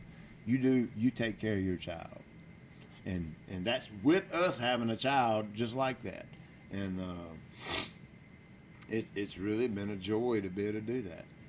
Especially the money part. Because when you throw God, when you mix God and money, people wig out big time. Yep. They wig out about it. But it's been so incredibly awesome to take something that people crave and covet and think they have to have all of it, and here me and my wife are just giving it to this family and a whole lot of it, and say, take care of your child. You guys are just like, your story is so incredibly in line with what Jace and Missy Robertson from Duck Dynasty, Mm-hmm. their daughter Mia, that was born with a cleft palate and lip. She was in bad shape, brother. Mm-hmm. I mean, and when Mia was born, they weren't on they weren't on TV. They didn't have the money that they have now. Mm-hmm. They didn't know where their next dime was coming from. Mm-hmm. And to read their book and how that all came about, and how God provided for them. Now what they do is they have a Miamu organization where they raise money and they take back to Dallas, Mm-hmm. like what you all do, and they help families Mm-hmm. because they know what it's like to be there. Mm-hmm. They've been there, even though they might have some money now. You until you're there. I was telling you the story about my wife and our daughter. We didn't have no money. We had the military, but we didn't have no money. I mean, there was only certain things we could do for certain help for her. So to see how you guys are giving back, even in the situation that you are, you could take that money and keep it for yourself, Mm-hmm. but you can't because it's not who you are.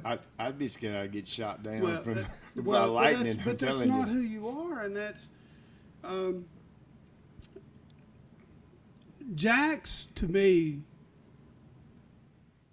He's if I had a hero, man, he'd definitely be at the top of the list. My dad's a hero for me. Both of my boys are heroes for what they do. My wife is a hero. Jax is a very unique child. He He's is. extremely unique. He has shown, God has used him to show so many people hope. You know, here's this little boy that gets to grow up totally and completely opposite from his buddies at school. And you know, he might not be able to do the physical activities that they can do, but he's alive, he's breathing, he's healthy, and he is absolutely my hero, no doubt. Please let him know that Jon G from Charlotte thinks the world of him. I mean, You that's. bet. And by the way, Real quick, 100% of that, your foundation goes, 100% of what you get goes to the people, correct? Oh, absolutely. So Yes. please mention that. So- Any money that's raised through that foundation, 100% of it. I don't even use any of the money for gas driving up there. I use my own money for that. 100% of every red. We don't have overhead and all that. We've Right. got like a separate bank account. If somebody donates to it, it goes in that account, and 100% of that money goes to the families. and you can't say that. Not every foundation can say that. I don't have employees in the foundation or nothing like that. It's just an account sitting there in the bank, and that's what it's for, and that's the only thing I will allow it to be used for. 100%. All 100%. donations, it goes to Team Jax. Yep, and then goes we to the use people. Smile.Amazon, which who don't use Amazon these days. Oh, everybody's on Amazon. Yeah. So instead of hitting Amazon.com, you do Smile.Amazon.com, and you get all the same Prime and benefits and all that are the same, and everything you buy, I think it's 1%. So if you spend $1, Amazon contributes a penny. Well, if you get a bunch of people doing A it, bunch of pennies add up. that adds up, and even that money, and of course you select Team Jax as your group that you want to invest in, and that money goes into that same bank account. I don't touch it. I don't want to touch it. And when we line up a family and find out their need, we go to the bank, have a certified check made out to them for whatever amount, and when we go to Philadelphia, it goes from this hand right here into their hand. That's awesome, Pete. Mm-hmm. That's awesome. It's you. You and your wife, you got big hearts, brother. It shows, and that's awesome. Thank you so much. There was so much more that I wanted to get into. I mean, I wanted to talk to you about how you got hooked up with Greene County. I know because I watched the videos, and I love their fertilizers. Yeah, they are great. I wanted to talk to you about your advocate. Adjuvant. Gosh, my tongue gets wrapped around my spine sometimes, bro. Yeah. I wanted to talk to you about that. Maybe we'll do this again in another video or something sometime. I know we're up against a time break to get you out of here so that you can get to your family. But I do have some quick fire questions for you. Okay. First piece of equipment you ever operated? A Farm All 140 tractor. And now you were raised on a farm, right? Yep. Did y'all do cattle or anything? Tobacco. Or tobacco? Yep. Oh, so you know. My dad was a carpenter by trade, but we lived on my nana's farm, 100-acre farm, that my uncle tended the tobacco on it. And so I grew up in the fields with him on the tractor. Wow. So you have to watch the videos, everybody. So Pete redone back here behind his buildings because he's trying to put his trailers back there. I'll watch you're gonna think I stalk you, brother. So because they were getting stuck in the mud, so you pulled them out of there, redone that, Ventrac. And by the way, we were watching Creekside Nursery. We love those people. They're down in Dallas, North Carolina. They have a nursery. They're about 50,000 subscribers now. We go there and buy some of our plants from them to help support them. They're coming on in March. Okay, cool. And had his Bobcat because he has a landscaping business, and he had his Bobcat and spreading out some gravel. I looked at my wife and I said, "They need Pete's Ventrac." So operating that big grader that you got from your friend down the road was not a big deal to you. Oh, Lord, no. Now, I've been on equipment my whole life. One of my prior jobs was DOT, North Carolina DOT. I didn't know that. And I worked on the grade crew, We're finding out all kinds of things about you. We we built didn't the know about. roads. And all. I mean, that's where I fell in love with equipment. Was running with the state, running backhoes and trackhoes and dozers and motor graders and all kind of things. Man, you should have worked on the strip job in West Virginia, man. That's where you should have been. Favorite piece of equipment to operate? Motor grader. The one that you had out back. Motor grader. Man, infatuated with them. That was smooth what you did out there, brother. I ain't gonna lie to It's you. been about 20 years since I've been on a grader, but it's kind of like riding a bike. You know, once you learn it and know how to run it, you get back on it, you pick it up real quick. Was that a used piece of equipment he got from the West Virginia Department of Transportation? It was, actually. Ask me how I know that. You noticed the colors, The colors, on it, right? Yeah. They were one of my customers when I started with Fastenal. I closed my business. Chad went to Marshall to play football. Mm-hmm. And us being up there anyway, they had an opportunity up there for me to restart my career. So I went up so I could watch him play ball and live with my in-laws. Mm-hmm. We kept our house here. I come back and forth on the weekends. But, yeah, the West Virginia DOT was one of my customers. Favorite gun to shoot? All of them.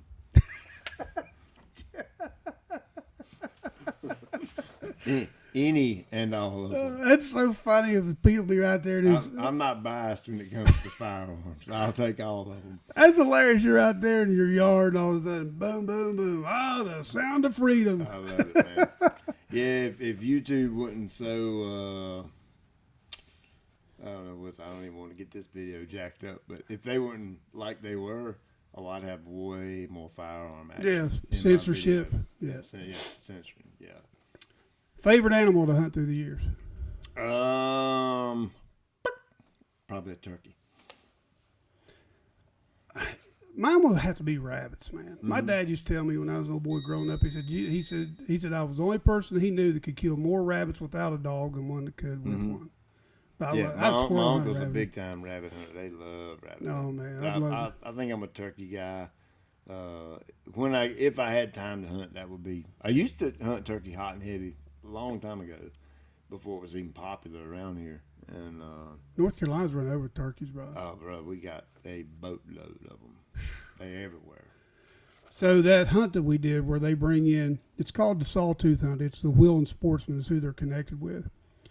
They killed 67 deer in a weekend, and it's all guided. They had one guy, Chad, the Chad went with the girl to video their hunt.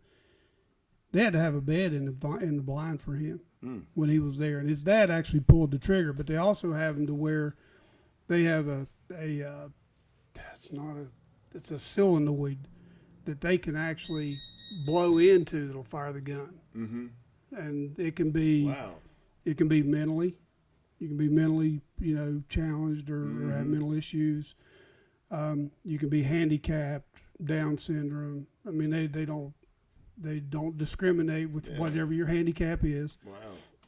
And they do a turkey hunt in the spring, and they do a deer hunt in the fall. And we went and filmed the hunt and then all the activities of the weekend, and we did that. And we also did the Sunday before with Matt and Sarah Behringer, who actually put that on. We did he's actually sitting in a track chair for handicap. It's got the big cats on it. And then I'm in another one that's then his wife is in a chair, and then we've got a huge wooden spool, like a wire comes on. It's what our mics are hooked up on. It's pretty cool, man. It'll come out. So, most interesting or intriguing person you've ever met? Jax. I can see that. Gotta be him.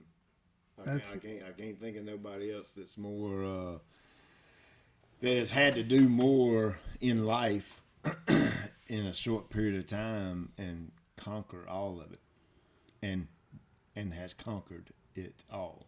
And you were telling me when we were off camera, I was asking you what his personality was like and what Jax is like. You talk about him all the time, and I'm sure I'm not the only one. It just because we've seen you. In the past, you've had him periodically in some of the videos when you're doing your organic weed control. And there was another one where you were inside the house with him or something. He was shooting that little basketball.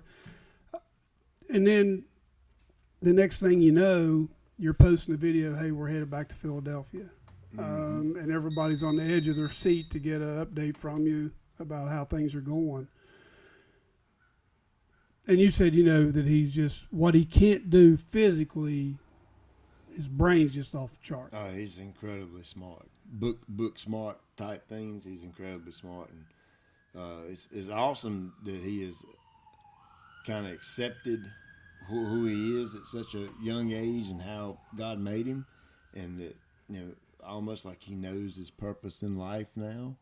Isn't that awesome? You dang right it is. I'm 50. I'm 57 years old, and I still ain't figured it out. Yeah, and so he's really starting to grasp all of this and really understanding, how he's made and how he's different, and that really makes him who he is.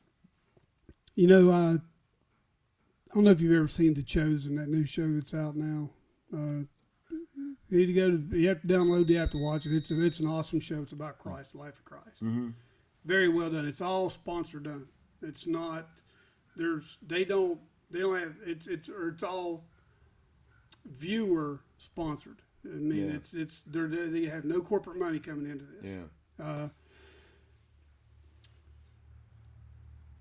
And one of the things that, when you're watching that, or I guess that, I don't know why I brought up The Chosen in this, but it was because of the healings that Christ done. In the scripture, the disciples asked Christ, why is that person like that? Why is that person blind? Why is that person deaf? Why are they lame? Is it something that they done? Is it a sin in their life? Is it something their parents done? And you touched on this earlier in our interview when you said you were fighting with God about why he gave you Jax the way he was. Christ's answer to the disciples in the Bible is, they're that way so that my Father may be glorified through them. Mm-hmm. So even though my daughter, I know why Danielle was here for 5 months. She's in a much better place. She's not suffering, that she probably would have done here. I know the healing that she brought to both of our families, my wife's family and our family, where there was some tits. So, and to hear you talk about how that God is working his way through Jackson. I mean, I'm one of the people that's been affected by his life that he didn't know about. And I'm one of tens of thousands, Pete, I guarantee you that are so encouraged by you and Tammy and your family and Jax, because of the strength. You're very transparent. You're honest. It's not rose-colored glasses. You and Miss Tammy don't have rose-colored glasses on through this, and you let your true heart be known to the people who watch you on YouTube. That, hey, this is real. We hurt. We're human. We're not superhuman. Jax is not superhuman. But we're going to use this situation that's God brought us to our life to bring him glory and to help anybody through that we possibly can. Mm-hmm. And I want to thank you, man. That's awesome. Quite welcome, man. The grass and all is just a cover up. It's just a way. It's a cover up. I'm gonna show you how to have a green yard. Then I'm gonna tell you about Jesus. I hear that. Look, God brought me to you. He wants me to tell you the story now. So you're all the time got your headset on when you're on the van track or whatever, and you say you put your praise music on. So who's your who's your favorite Christian artist and your favorite Christian song, if you have one right now, or one of all time? That would be really, really. That'd be hard to answer. There's one called the Days of Elijah, I think, where this brother preacher from New York is like a singer, and he's singing it. I got it on my phone, but I don't know. That's a hard one to answer because I like a lot of different music like that. I do too. I don't necessarily want the praise and worship 24/7. I like to have some other stuff about Christian artists, Oh yeah, I listen to some country and that kind of thing. But Yeah, that's a difficult. I don't really dive into music Right. and learn it like that. It's I something in your ears while you mow It's it. something in my ears, and I just happen to like it to be praising the King. Amen. I'm with Yep. you, brother. So here's one I ask all my guests. And my wife, I got to tell this story again. So my wife laughed at me. The first time I ever was going to ask somebody this, she said, "Why would you want to go do a sunset with somebody?" I said, "No, it's them and their wife." She said, "Oh, I understand now." But if you could watch a sunset with Miss Tammy anywhere in the world, where would it be?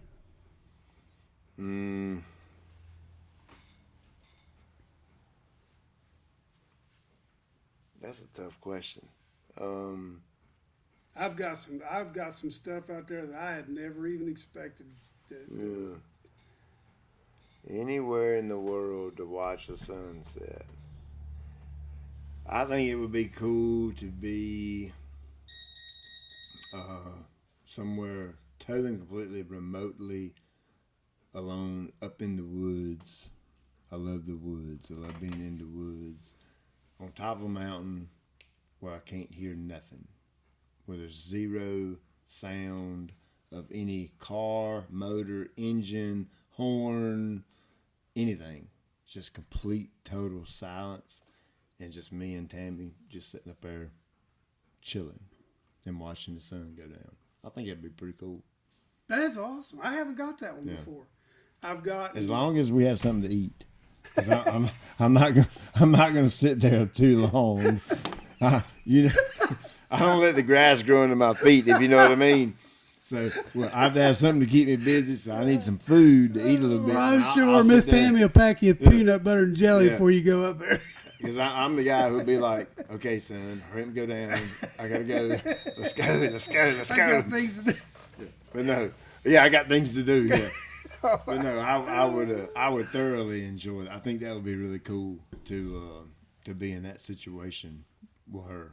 That's awesome. You may give me an idea. Hey, there we go. Hey, it never hurts. So I do want to. I hope that when this post, we've had you on the shelter hole. You and I are going to talk about that a little later. Maybe we can work something out to Yeah. have you come by and evaluate my grass and say, Yeah. "Look, dude, you just need to give it up. You know, you need to hire a professional." to do No, this." no. I'm sure it's great. But anyway, thank you so much, Pete, for the time. Enjoy the movie with the family this evening. Yeah. And tell them thank you for letting us take you away from them today. Yeah. It means a lot. It really does, brother. It's been my pleasure. You've been on this was one of my bucket list podcasts, just so you know. This was a bucket list. And thank you so much, brother. Thank you. I am proud to call you my brother in Christ. Hey, everybody, thank you so much for being here. It's been an honor to be here. We're actually in Pete's shop today. And, man, this is awesome to come in here and see this in action. And thanks again, everybody, for tuning in. I know we went a little long, but, hey, thanks to Pete, Miss Tammy, Jack's family, kids, everybody. Thank you for watching. Ken, thanks for being behind the camera today. We'll catch you in the next one.